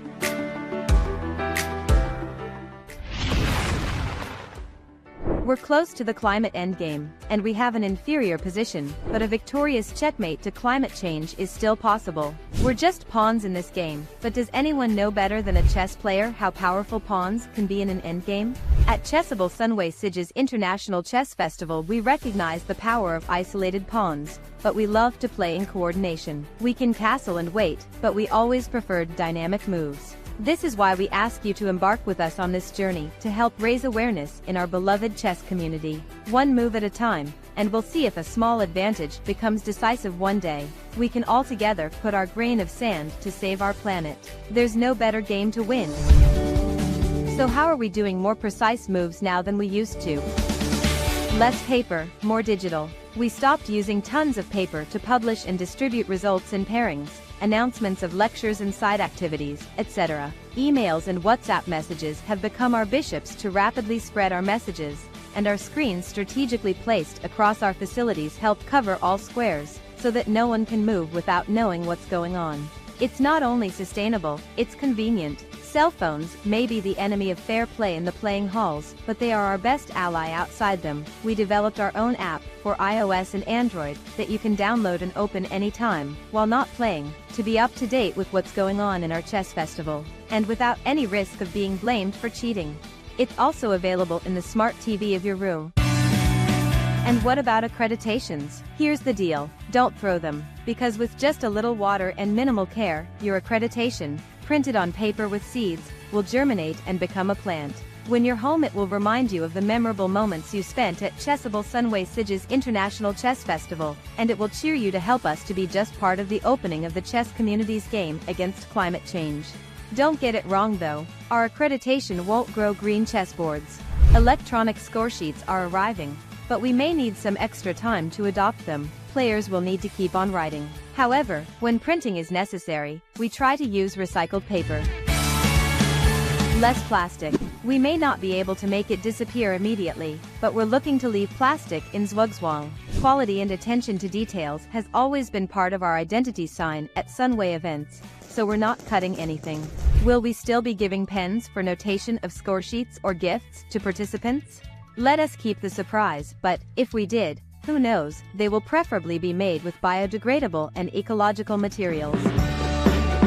What about free water during the rounds? We will be using sustainable packaging, and we will ask players to take a small step towards sustainability to have their ecological bottles refilled. While we love online chess, over-the-board tournaments like Sunway are a unique experience to take part in. So, what about plastic chess sets? We know we still have many, but we're very aware of time pressure. We're kind of turning back the clock to enlarge the number of wooden boards and pieces in our tournament, in a timeless move for eco-chess crusaders. Better accommodation. Since 2021, our 4-star hotel in Sitges has the Biosphere certification in tourism, which recognizes our continuous improvement towards more sustainable models. And, knowing that chess players require very well-lit playing halls, since 2023, solar panels installed next to the main playing hall are producing part of our own energy. There are many other measures that Sunway Playa Golf Hotel and Spa, venue of the Chess Festival, has been introducing during these years to reduce its carbon footprint, improve water efficiency, or allow energy savings, like changing almost all lighting to LED lighting, or installing motion sensors to activate lights in the hotel's less crowded areas, detecting even the quietest chess players. Sensors in windows and doors limit the useless operation of air conditioning machines when those windows and doors are open. Taps in restrooms have been changed to prevent the waste of water, which is precious in our warm Mediterranean location. Amenities left in the rooms for guests are biodegradable and ecological, etc. All guests at Sunway Hotel and Apartments have free bicycles to facilitate their mobility, reducing the environmental impact of transportation. There's no more enjoyable and sustainable way of entering a game or of mentally analyzing your moves after hours of concentration than to cycle along the seafront promenade. And for those who don't want to cycle, we also provide free bus passes that will allow you to forget your own car during your stay in Sitges. Responsible F&B management. Just in case players haven't eaten any opponent's pieces during their games, we make sure they have enough quality food and beverages in our restaurants at Sunway Playa Golf Hotel and Spa. Purchase from local suppliers, when possible, to reduce the impact of CO2 and promote proximity trade is just part of our game strategy. It's not only time we don't like to waste, so we use efficient waste management to get a better endgame position. Selective garbage collection, or use of returnable glass bottles and other containers, are our defense, no matter if Sicilian, Slav, or French, against environmental degradation. And our openings list includes the use of biodegradable and recycled single-use items such as tablecloths, straws, or napkins. Let's talk coffee. It's organic, it's sustainable, and it's in a biodegradable cup. Even our coffee beans are in on this eco-chess game. And we don't forget the quick response QR codes, which are available in our restaurants, and they remind us that a quick response is what our planet needs. Chessable Sunway Sitges Chess Festival was born 10 years ago with a mission, offering quality and taking care of details. We want every player to feel like a grandmaster. It's time to expand that mission for our next editions. We want every player to get a grandmaster in sustainability norm. We're far from perfect, but we're studying, training and calculating to improve. Climate change seems to be using the latest version of Stockfish, but working all together can build an unbeatable database of ideas to checkmate it. Welcome to our Green and Sustainable Chess Festival.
coming back into the round 7 of Chessable Sunway Chess Festival. Kathy and Michael here in the studio.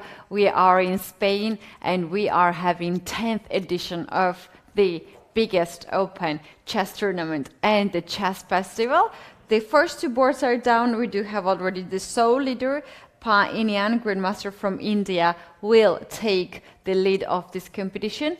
A lot of games still in progress, Michael, but we also have some of the results. Yeah, the results are starting to come in. It's also starting to get a bit chilly, so I took your advice and put my jumper on because, yeah, we're in Spain. It's very nice weather during the day, but in the evening it gets a bit chilly and it's good to make sure we don't get throat infection for the rest of the week.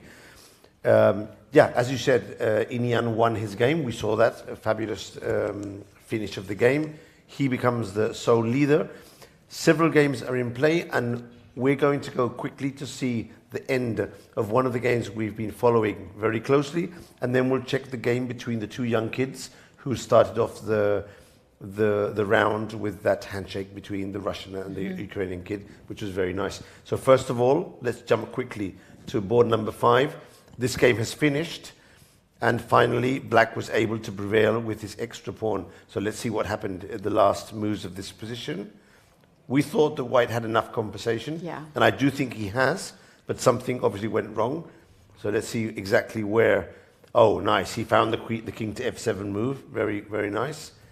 And immediately went on the counterattack. Picked up a pawn on a2. Oh. Yep, this looks good, but let's see. He just calmly moved the pawn to make the escape square for the king. And now it's double-edged, but Black still has the extra pawn, and more importantly, active pieces. So h4 to make an escape route, king h7, queen c6, and looks like Black is going to the attack. Yeah, this is a nice move. Maybe he missed some opportunities, but he gradually brings his pieces to the king's side, and now he gets another pawn. Already 2 pawns, making things very difficult. And here he hits the bishop, brings the rook over, and the game isn't about to end.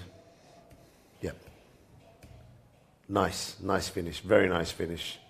Take, and bishop e4. Very nice, very nice finish. So, Bryce Taiglon progresses to 6 points and might easily be on his way to his first or second, we don't know, Grandmaster norm. Ketty, this is something very interesting. Bryce Taiglon, or Taiglon, I think. It's the first time I've heard of this name. There's so many young players coming out of different countries who are doing their chess career parallel to their studies. And I mean, the first time I've heard about this man, and he's already nearly 2,500 and about to do a Grandmaster norm. So much talent out there, climbing the ranks and getting their international titles. I agree with that, and Michael, I think it's very American. It's American thing that the chess players can play at the high level chess and study at the universities, and for that they have in some of the cities, some of the states, the special teams and the faculties that are inviting foreigners to go there. If you're good enough, you can get in there and get a scholarship to be able to do chess and studies. But when we're talking in Europe, we don't have that. No. And I think statistically, the chess players in Europe, they are choosing chess as their full-time work and a job rather than to go to studies and combine them together. I don't know how that works in Asia.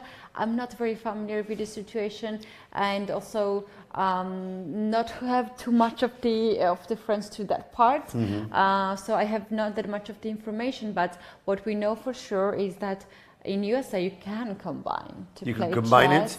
The only problem is when they get to the university and do the career, their chess starts to become a second priority. That's why there's so many grandmasters in the United States, both in women's chess as in open chess, who arrive to the university and then they stay at that 25, 50 level, and not so many of them really strive to get to the highest level because, again, chess is a difficult career And to get to 2600 is very difficult. To get to 2800 is nearly impossible for many people. So, remember we were discussing if he would go for the d4 or not. So he went for the d4, and they arrived at this position. Balanced, but white with the two bishops. And it's difficult to say, but it does seem that white is doing okay here. Here's a small trick. If he takes the knight, I think the bishop will drop. So that was a nice trick here. But white had seen it and threatens mate on g7. Now the game progresses. Nothing special is happening, very complicated. Queens are dropped off the board. White is slightly better in the ending. Barakutsa with the white pieces. Murzin with the black pieces. And as far as I've been told, white was nearly to winning the game. So let's continue and see exactly. For the moment, he just has a small advantage, but nothing tremendously serious. Just the advantage of the two bishops in an open position. Let's see at what moment the victory. Now he might be winning a pawn. Let's see. Okay, so could he capture the pawn here, or is it too dangerous? Maybe black would have captured the pawn on b3. So around here, he probably messed up his advantage. Knight to b3, knight to b6. His minor piece ending is very complicated, but the position is balanced, and here he makes a decisive mistake. Bishop to c4 looks good, but check, and knights take c5. Heartbreaking. He's lost a piece. I wonder if he thought this was mate. Ketty, do you think? I wonder if he thought this was mate, and he missed knight to f8. Knight f8, yeah. I wonder. But, yeah. I wonder if when he was doing his calculations before. Who knows? In any case, he just dropped a piece and had to resign the game soon after. Yeah, he was a piece down and the game was lost soon after. So he did have his chances. Difficult to say if at some point white was winning, but he certainly did have a big advantage. It's a bit weird that he continued playing here with a piece and 2 pawns down, no? He's a fighter. He wants to. Yeah, but he wants to fight until the end. Very often, it's very difficult to resign. Yeah, but even here, no? I mean, is it time to resign here when you're dropping the last piece? Okay. Yeah, he goes for that. Okay. Maybe trying to do some stalemate or something. Is it difficult to get a stalemate here? Okay. Is the game still on the delay, no? These are the last minutes, yeah? This is the last minute. Yeah. Okay, so Murzin also goes on to score 6 points. And might be playing tomorrow. One of these players will play against Inyan tomorrow. We have another result. Yeah, we have another result. Puranik? And also, sorry, go ahead. Should we take the Puranik one, or do you want? Yes, let's go. And some more information about this young player over here. Okay. Sviatoslav is living in England, okay, according to the chat on Twitch, and plays some of the very strong tournaments. But do we know if he's been always living in England, or he traveled there recently he moved as many Ukrainians have been moving out of the. Yes. In fact, I think I read something about this kid. I think I saw it on one of the newsletters. Well, it's good to know that he's being able to continue his career. Also, there's a very strong Russian player changed to the English Federation. Yeah. As you know, Nikita Vityugov. Yeah. So a lot of players are now moving around and changing. Even Alexeyenko, who's playing here, has gone to the Austrian Federation. A lot of changes, yeah. So let's check this one. We haven't gone through this game, so maybe we can see with black Aaron Jacobson, who is the brother of Brandon, and they always move around together. I played with Aaron in Formentera. Then he was rated 20 to 80. This was in. That was in. 1 year? It was this year in April. and now he's international master 24-46. So he's improved a lot. Yeah. Wow, that's very impressive. Yeah. To gain 200 rating points. Yeah, nearly 200 rating points, which is not easy at all. Of course, he probably had K50, K40, but then at some point you drop down to K20, and he's still. I did notice that he plays a lot of chess. Both him and his brother are going all over the world, playing a huge amount of tournaments. What's happening So here on this board? There are arbiters talking with the players. Two arbiters. Yeah. Some of the players are also observing. I think there was some sort of like draw. It could have been a repetition, and the arbiter was suggesting if both of them were agreeing on the three. You know how this works. One of the players claims a three draw position, and the arbiter normally first before he forces them to reproduce the game, he normally tells the other player, "Do you agree? Do you not agree?" Oh, that's the game with the piece. Oh, that's Peralta's. Board, let's go there quickly then. We'll come back to this no. other one later on. Let's go and see what has happened here. Okay, so we left the position here, and Fernando played knight to h4, threatening knight f5, bishop to c8, f5, knight to f. Oh, nice move. Knight to f6. If you take, then you can take the bishop, and there's no longer f6. What a nice move. Queen to b2. Things are getting dicey here for Fernando. Knight to e4. So clearly Fernando probably didn't see this rook to d3 idea we were spotting. Now things are we don't judge for that. It's it's very difficult to see, nearly impossible. Move. This move is good because he's trying to capture the knight and then the rook, but his opponent went back. And of course, if you capture the knight, I think he was afraid of the other rook coming down as well. Yeah. But so he went bishop to h5. That's a weird looking move because rook takes h5. And now maybe the draw is now with the move repetition. The draw. Okay, now if you move the king away, then f7 comes on the way and f8. Yeah. So this is a draw, although the computer does say that black is winning here. But what is the move to king g8, f7, allow f7, and then king f8. And g6 square is control. And you protect this square. Well, that's not so hard to spot, but he had seconds on the clock. No, they were under. Yeah. Oh, look what happened. Move 40. Look, let's go back on 37. This is the first time when check happened. Okay. First time. So this is here. Here would be the first time. First position is this. Okay. So they repeat the move. Second time. They repeat the move, and now black needs to make the move. Right? King to f8. Yes. It's move 30. He has I don't know, seconds on the clock. It's move 40 now. Yeah. Okay. He made the move, and it's white's turn now. And now he writes down the move. And now white claims the draw. Calls the arbiter, and black has no chance. And claims the draw with knight to g6. So it was Fernando making sure that he got the draw. So it was the other player. He had the last move to decide on this. Not so difficult to see, but under huge time pressure, you cannot risk this. You want to have time on the clock. That's why it was some. They're still talking, actually. Yeah, they're still talking. But there is a peaceful talk. They're smiling, analyzing the game. Indeed, very interesting game to analyze. Yeah, it's a very interesting game. Now, of course. Do you want to go there and tell them that Rook D3 was winning? No, I don't. Just imagine you will be such a Grinch person.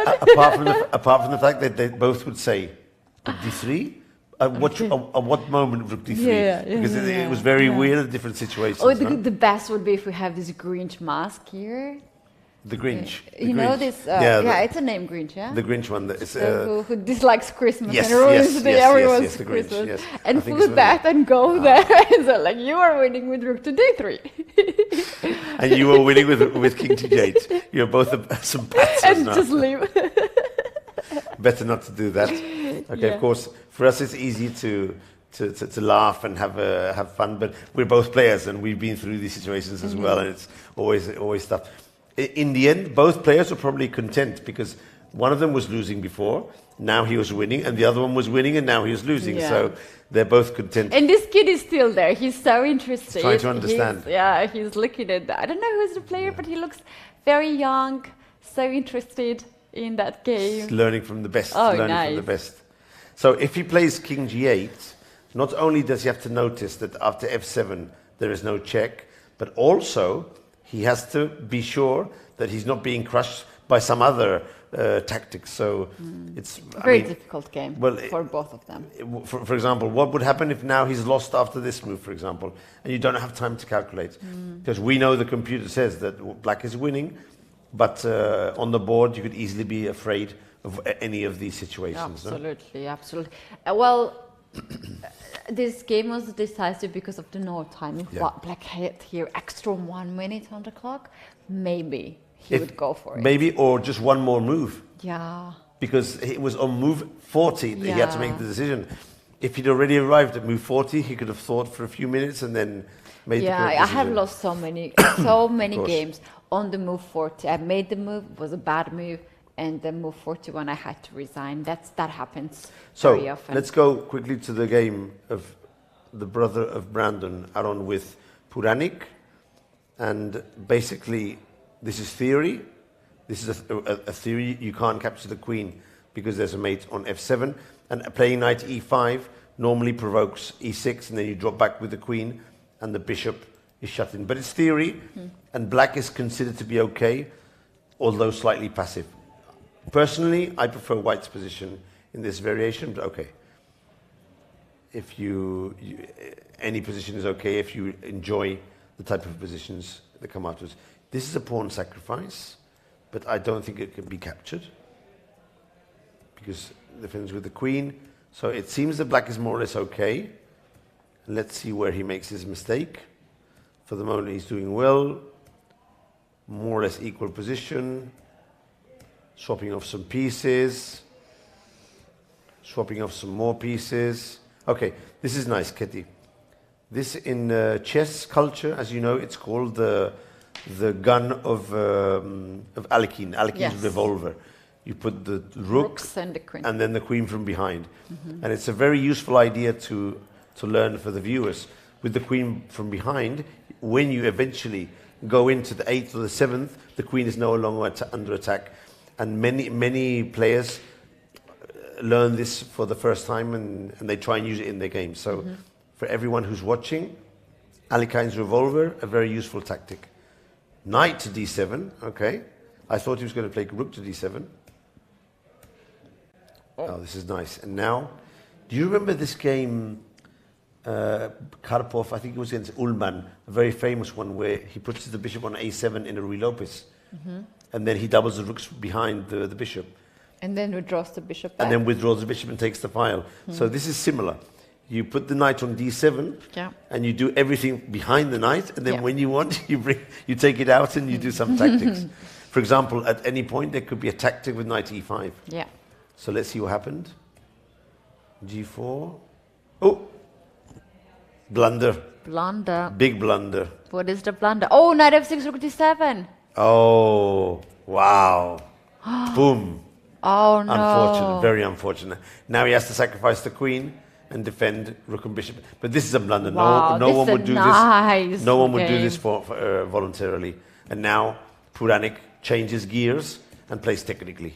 When he's won opens up the king side, still tries to attack a bit. Super unfortunate, super unfortunate. Up to that point, he was playing very well. And just one mistake, one small error of judgment, just a moment when you focus away from the board, and you're dead, So which board is this? This was board number 8 on my screen. Puranik against Jacobson. 8. Puranik also goes on were these on 4.5? 4.5. Okay, they go on to have 5.5 then. And the other game I wanted to check was, let's go to Chithambaram against look, this is a good, interesting position. Wow. Oh, I like it. This is a funny one. I'm just screenshotting this position we saw, the tactic, to share that with my friends. Yeah, it's a nice I one. love That's it. That's a nice tactic, So, this is the game between Aravind and the young kid. They've exchanged all the pieces, and now they're in. I love pawn endgames Pawn so endgame. much. I love it. It should be equal, but pawn endgames are so tricky, so tricky, so tricky. One move you can go from winning to losing. Okay, so it's white to play. So what are our candidate moves? Either to play b4 or to wait with king to d3. Michael, can we do some like weird stuff? Let's say a4 here. Okay, let's get a4. Now he has again the option of dropping back or going for b5. Yeah. I would try b5 first. Let's try it. Yeah. Now, what's your idea? What do you want to take? No. I wanted to try this breakthrough with 3 versus 3. Okay. It's not working here, but we can show that. Okay. Instead of b5, we play d4. D4 check. Instead of b5. Oh, okay. So d4. d4. Stupid move, Pawn, of course, pawn, it's bad. pawn takes, King d5, king king d5, d3. king d3. And very, very popular idea is you want to get it. Okay, let's show it. Yeah. The way it won't work here because the king is too near. Too But close, it's good to know this for the viewers. G4, take, F4, take, and H4. It's a double sacrifice to get the pass pawn. If the kings are a bit farther, if the king is a bit can further, work. it's a winner. It's a winner. If the king is a bit further, not in this case. So probably. I wonder if I have to play king to d3 or b4. Aravind is thinking, but I wonder if he's thinking how to maintain the balance, actually, not to try and win. I think the kid is calculating if he can win this endgame. He's scary with all these pawns on the 5th rank. I wonder if he plays this. Take, here. I'm just going to check this variation. Here, b5. Computer says all the lines head to a draw, but I wouldn't be so sure. I wouldn't be so sure. All the roads leads to Rome, but there are some other roads too. Yeah, but I wouldn't be so sure because I'm not sure if here we have some. Do we have a pawn break here? I don't think so. So take, and this variation, for example, might lead to a win. It will lead to a queen endgame, and white starts capturing. So this would be advantageous for white. I don't think that black will do well going into this position because white starts checking and can capture some pawns. So let's head back. So in these variations where the king goes to d4, it's still a draw, but white has some winning chances. So in that sense, it might make more sense for black. Oh, they played. There's been a move. He played king to d3. Okay. So I think that Aravind is baiting his opponent to try and do something on the queen side and allow him to get the king to d4. Of course, I wait like this. I just wait. This is already losing for some reason. b4. Before king d4. Pawn takes, king d4. Pawn takes, king here, king here, king here, and now we need the killer move. Is it f4? We need to win the opposition, right? So if we do f4, I'm h4. very worried about h4. Yeah, h4 here. h4 here, okay. And we Context, have our extra tempo. Yeah, this is well played, very well played. And we will choose the side wherever king Very decides, well black played, very well decides to move, the opposite of that. Yeah. So this sort of position will be a win for black. So here it's still a draw, but it's the kid, Erdogmas. He must be very careful. I don't think he should allow a pawn to be fixed on b5. But then what's the road to the draw? Maybe just play the king. Allow my king to go to d4. But then you penetrate via e5. This can't be good either. Yeah, so it's not so easy. I have to drop back now. But then we go forward. You drop back here. The computer says this is a draw, Ketty. But do you really think it is? I think it's a draw. I think it's a draw because black still have these resources. I think black should play b6, And not and to then allow not king allow you to go c5, this and way. then king e6. And then he can basculate between these two moves. But black should not be too ambitious in this position. No. Cannot So be the too idea is ambitious. to keep this b7 pawn on b6, swap off this pawn if necessary, or even play a4, Yeah. and then keep your king on these two squares. Yeah, Okay. so with b6 you are controlling very important c5 square. Is this difficult for a 12-year-old, nearly 2,500 player? I No, don't think so, no? if he thinks that he can still win, Then it's going to be because risky. look at him. Aravin is sitting like so passive, like physically he seems like he's worried, but he knows it's a draw. Come on, Yeah. come on now, it's a draw. He knows that. And But then the you other see kid the might think kid. he's better. Yeah, because he has more space advantage. He knows some tricks out there, but he has an eyes like pawn on d5. There can be a bit of, if not this pawn on d5, if he has this pawn on the queen side, Yeah. extra pawn, he will try something. Yeah. Actually, Aravind, he reminds me of another player. Who he reminds me of? When Docker? he's- with Gukesh. He reminds me of Gukesh. Gukesh. With the blue shirt and this, like this. Gukesh has a bit more black hair, but he's thin as well, like him. He reminds me of Gukesh. Gukesh. Yeah. If you saw him now and you didn't know it was him, you might think it was From Gukesh. distance, yeah. Especially if he had a bit more hair and maybe Yeah. a moustache, you'd think it was Gukesh. Yeah. Okay, so this one, he doesn't remind, it's slightly similar, no? Yes or no? Yes, He does that. absolutely. And also Gukesh has this blue shirt as well. Yeah. I see him like this. Okay, so this one will probably end in a draw. We'll wait a bit and then pop back when we have a few more moves. And we need to find more games. Okay, we need to find more games. The other Turkish kid, Tahar against Vitescu, this Taimano-Sicilian. Now they went straight to the end game. And let's catch up on the game after move 54. Okay. Oh, this is interesting. So it's rook, bishop, and 3 pawns against rook, knight, and 1 pawn. But the pawn is very far advanced. What do you think, Ketty? Do you think white will have a chance here? Or is going to be killed by the G pawn, which is really near, So near the end? difficult position. Because when you play a6 and rook gets on a3, how you are going to... You can't advance the pawn easily, no? advance. And not only the G pawn, but the king can come up, and the other pawns can be connected as And well. and also the idea is to play rook a3, rook a2, g2, and that's it. And that's game over. Yeah. And bishop to e3. So the suggestion of Ketty is to play rook to a3, hitting the pawn, progress with the rook to a2 to cut off the king, and then this G pawn will probably prove to be a winner. Look, he's done it. He's done a check on f3 first.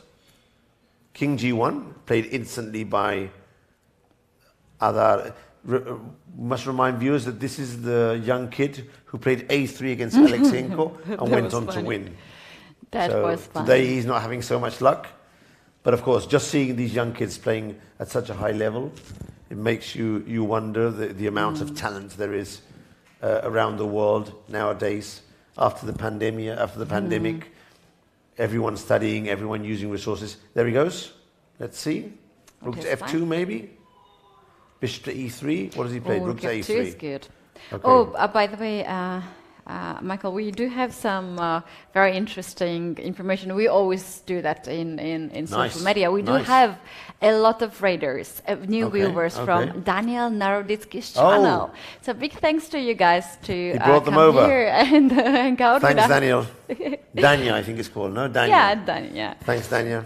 So that is really awesome. We are It's a raid. here. He raided them over to us, yeah? Yes. So welcome all of you to, I think we should put a full screen so they can see what we're doing Yeah. over here. All the new viewers, if Shemek could give us the sunset behind us, and so we can say hello to all the new viewers that have come from Dania's raid.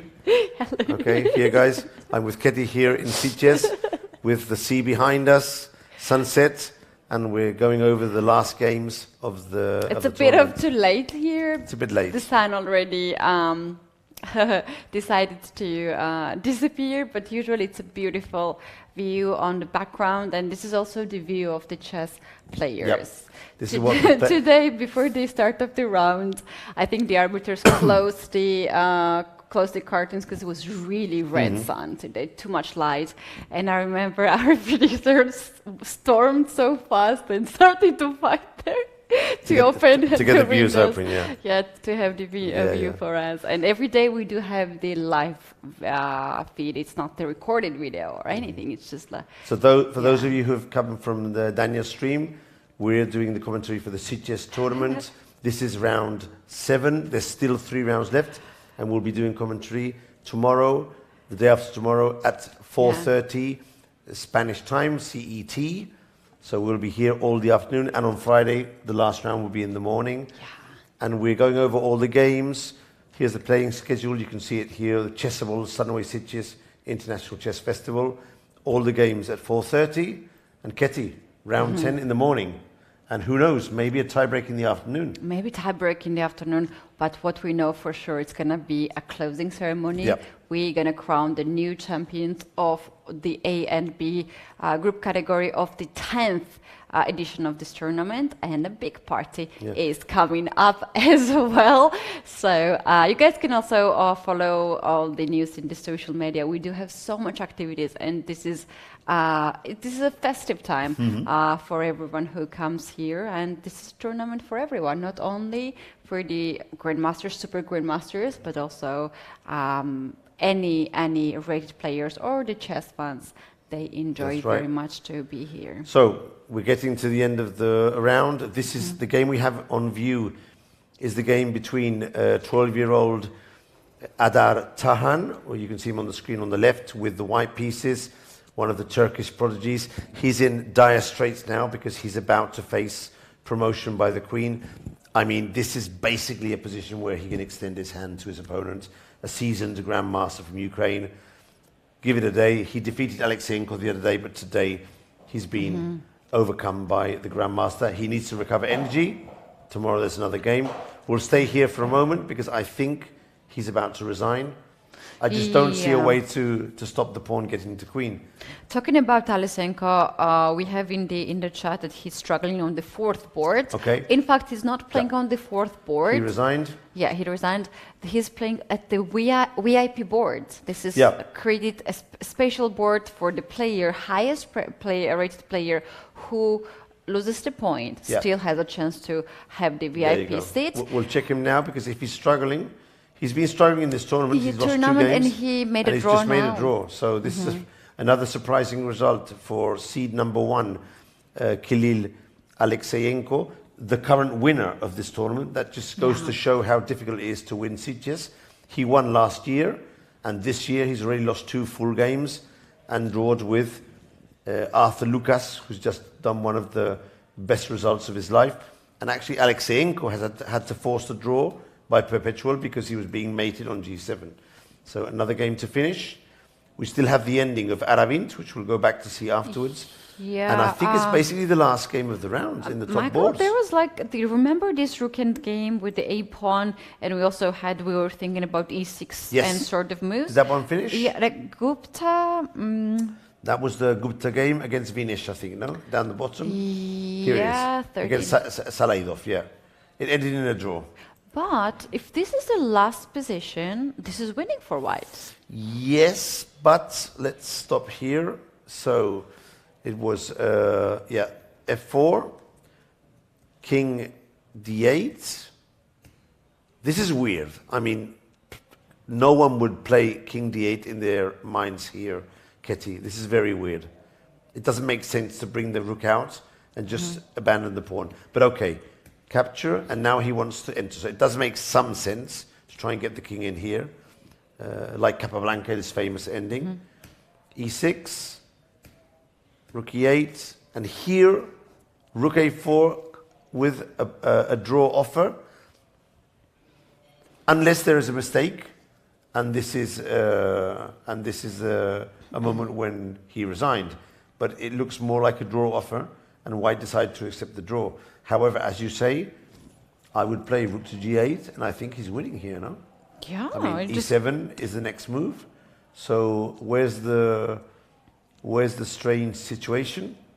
Why did he accept a draw here? The draw actually was agreed here after king g6. Okay, maybe now I draw. understand. You know what happens sometimes, Ketty?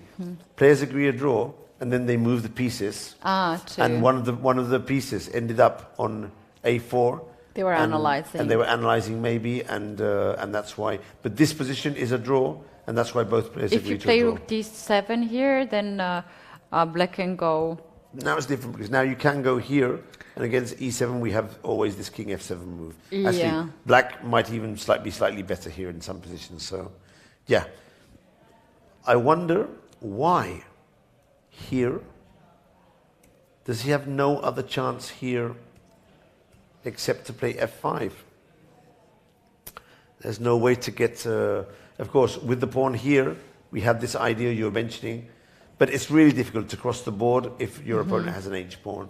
It's... you're going to end up losing the position. This is a theoretical draw. Yeah, yeah. I had such a position with black. I was 2 pawns down, and I managed to hold the position without even pass pawn on the h file.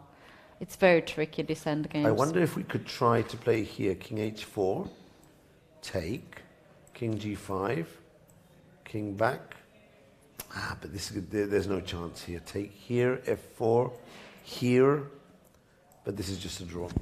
No chance at all to win.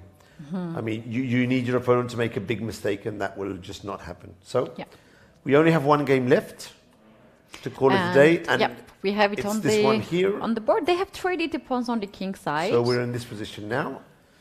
The position is still a draw, but White is trying, I guess, White is to trying. get the opposition here, to win the opposition battle. Yep. And if you have the king on d4 and king on d6, you will play e4, Yep. will trade the pawns, and g4 and then is win the g4. far advanced. But Dvoretsky used to talk about the residual pawns. So he would say that if you're going to do this idea of changing the pawns and winning the pawn on g4, you have to make sure there's no pawns left on the other side of the board. If there's a residual pawn on the other side of the board, then the player can get the draw in the end. So this is the key factor. So for example, let's say we drop back with the king.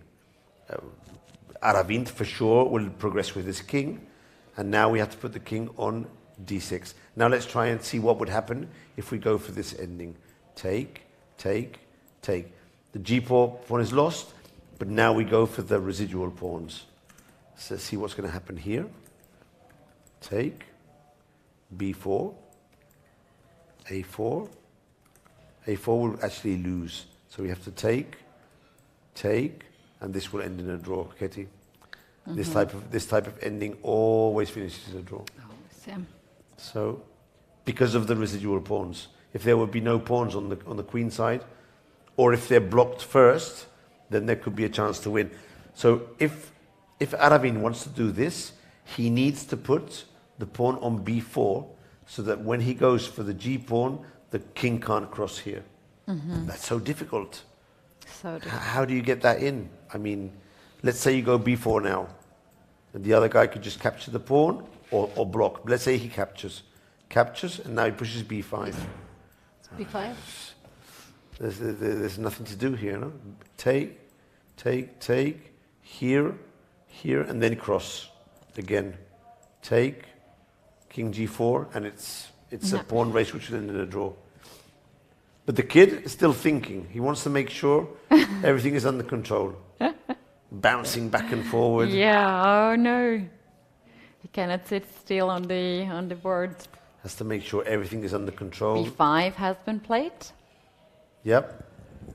I don't think b5 messes anything up. In the case of e4, it's still a draw. And I just don't see what he can do. Against b4, Aravind could try b4 now, but then a4 would be the way to go to a draw.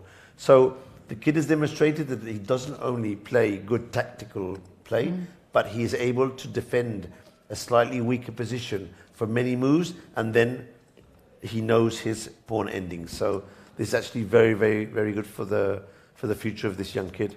Indeed, indeed, he's doing a fantastic job on the board 3.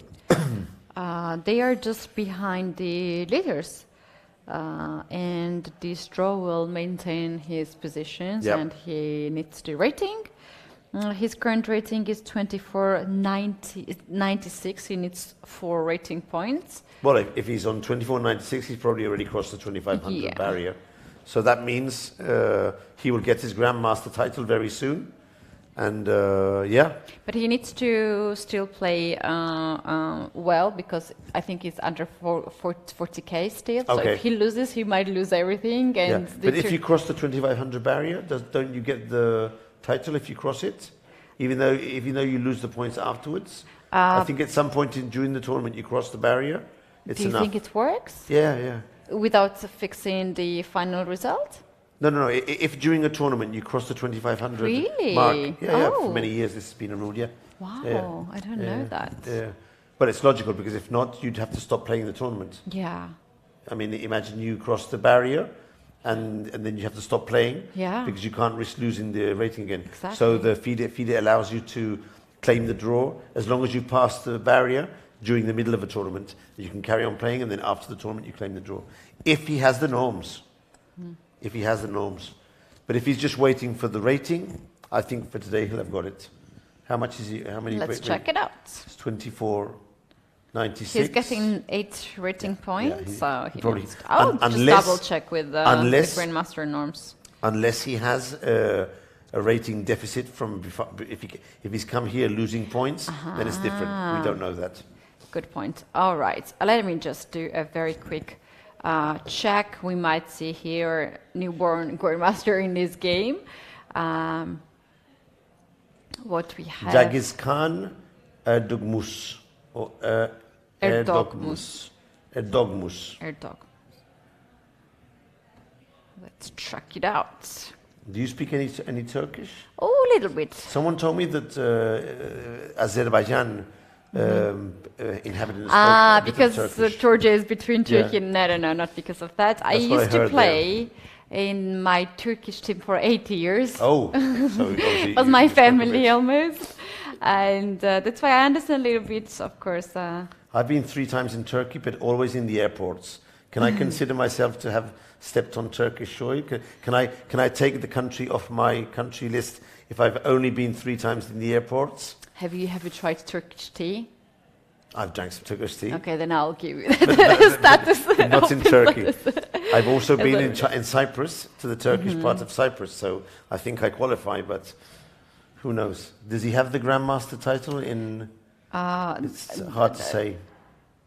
Hard to say. Okay, he doesn't have any minus rating Okay.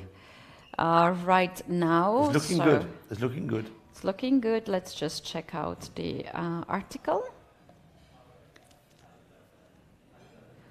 Yep.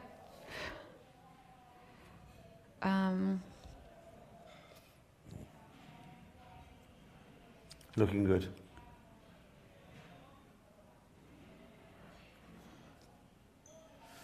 But in any case, it's clear that even if he doesn't get it in this tournament, it's a question of time. He's demonstrating every game that he plays at a very high level. And yeah, he's just about to score a draw with Aravind, one of the better Indian players. They're following the line we mentioned before. There's going to be a move repetition with the Kings. I don't think that, of course, let's just check this line here to make sure it's all correct. Let's say king to f5, king to b3, g4, take, g5, king takes b4, g6. Now, Aravind will not go into this because why would he risk playing a queen ending, a pawn down? It makes absolutely no sense. Although I seem to remember that the b pawn, if it hasn't crossed the 5th, it's still a draw, but there's no need at all to play this. And the normal situation would be them to be repeating moves here and agree a draw. They've actually just agreed a draw. Yeah. And with that, Okay. the round has finished on the top boards. Yep. And Take it home. Kitty, what have we seen today? Oh, we have a have new seen leader. too much. We We have have seen a lot. seen too much. So the board one was very peaceful. Brandon Jakobsen and Seth Roman, they started very, very solid, ended in a draw. Then board two was the game of the day. game of the day. Painian, Grandmaster from India, takes the leader's position. He beat the previous round leader, Dominic Horvath, in a style. Very nicely Very done. nice game. Very Dominic, nice game. he has shown so far that he's very strong, very talented, and he can fight for the gold medal in this tournament. He has to come back tomorrow. Then board three was this one. Here we had the very experienced Grandmaster Aravin from India and young talent from Turkey. I can't really. There is some article about him that he has all the three norms, but it's a bit of dubious. Like a website, I don't know. We can't really trust that. And the chat says he has only one norm, so let's keep that open. And then we have Michael, a lot of people following very closely to Indian Park With with 5 and solid 5.5, there's game. a huge amount of players. Huge. Any of these players can still be the winner of this event, because with only one player at 6, 3 or 4 players at 5.5, and many players at 5, and with 3 rounds to go, Ketty, it's totally open. And we hope you'll be here back tomorrow to help us along and cheer us in the commentary. That's right. We do have no delay anymore in That's true. in the tournament at the commentary, actually. So this commentary, the live is not delayed anymore, which is really good for us to have a direct communication with you guys. Thank you very much for being with us today, and thank you, Michael, for. I know that you had a bit of health conditions. I got through. But you will get stronger tomorrow, and you guys, it's some pills here. It's 4:30 Central European time. The tournament will start, and we will start right away. We will find out who will get closer to winning the 10th edition of the Chessable Sunway Sitges Chess Festival. We'll see you tomorrow. See you tomorrow. Bye.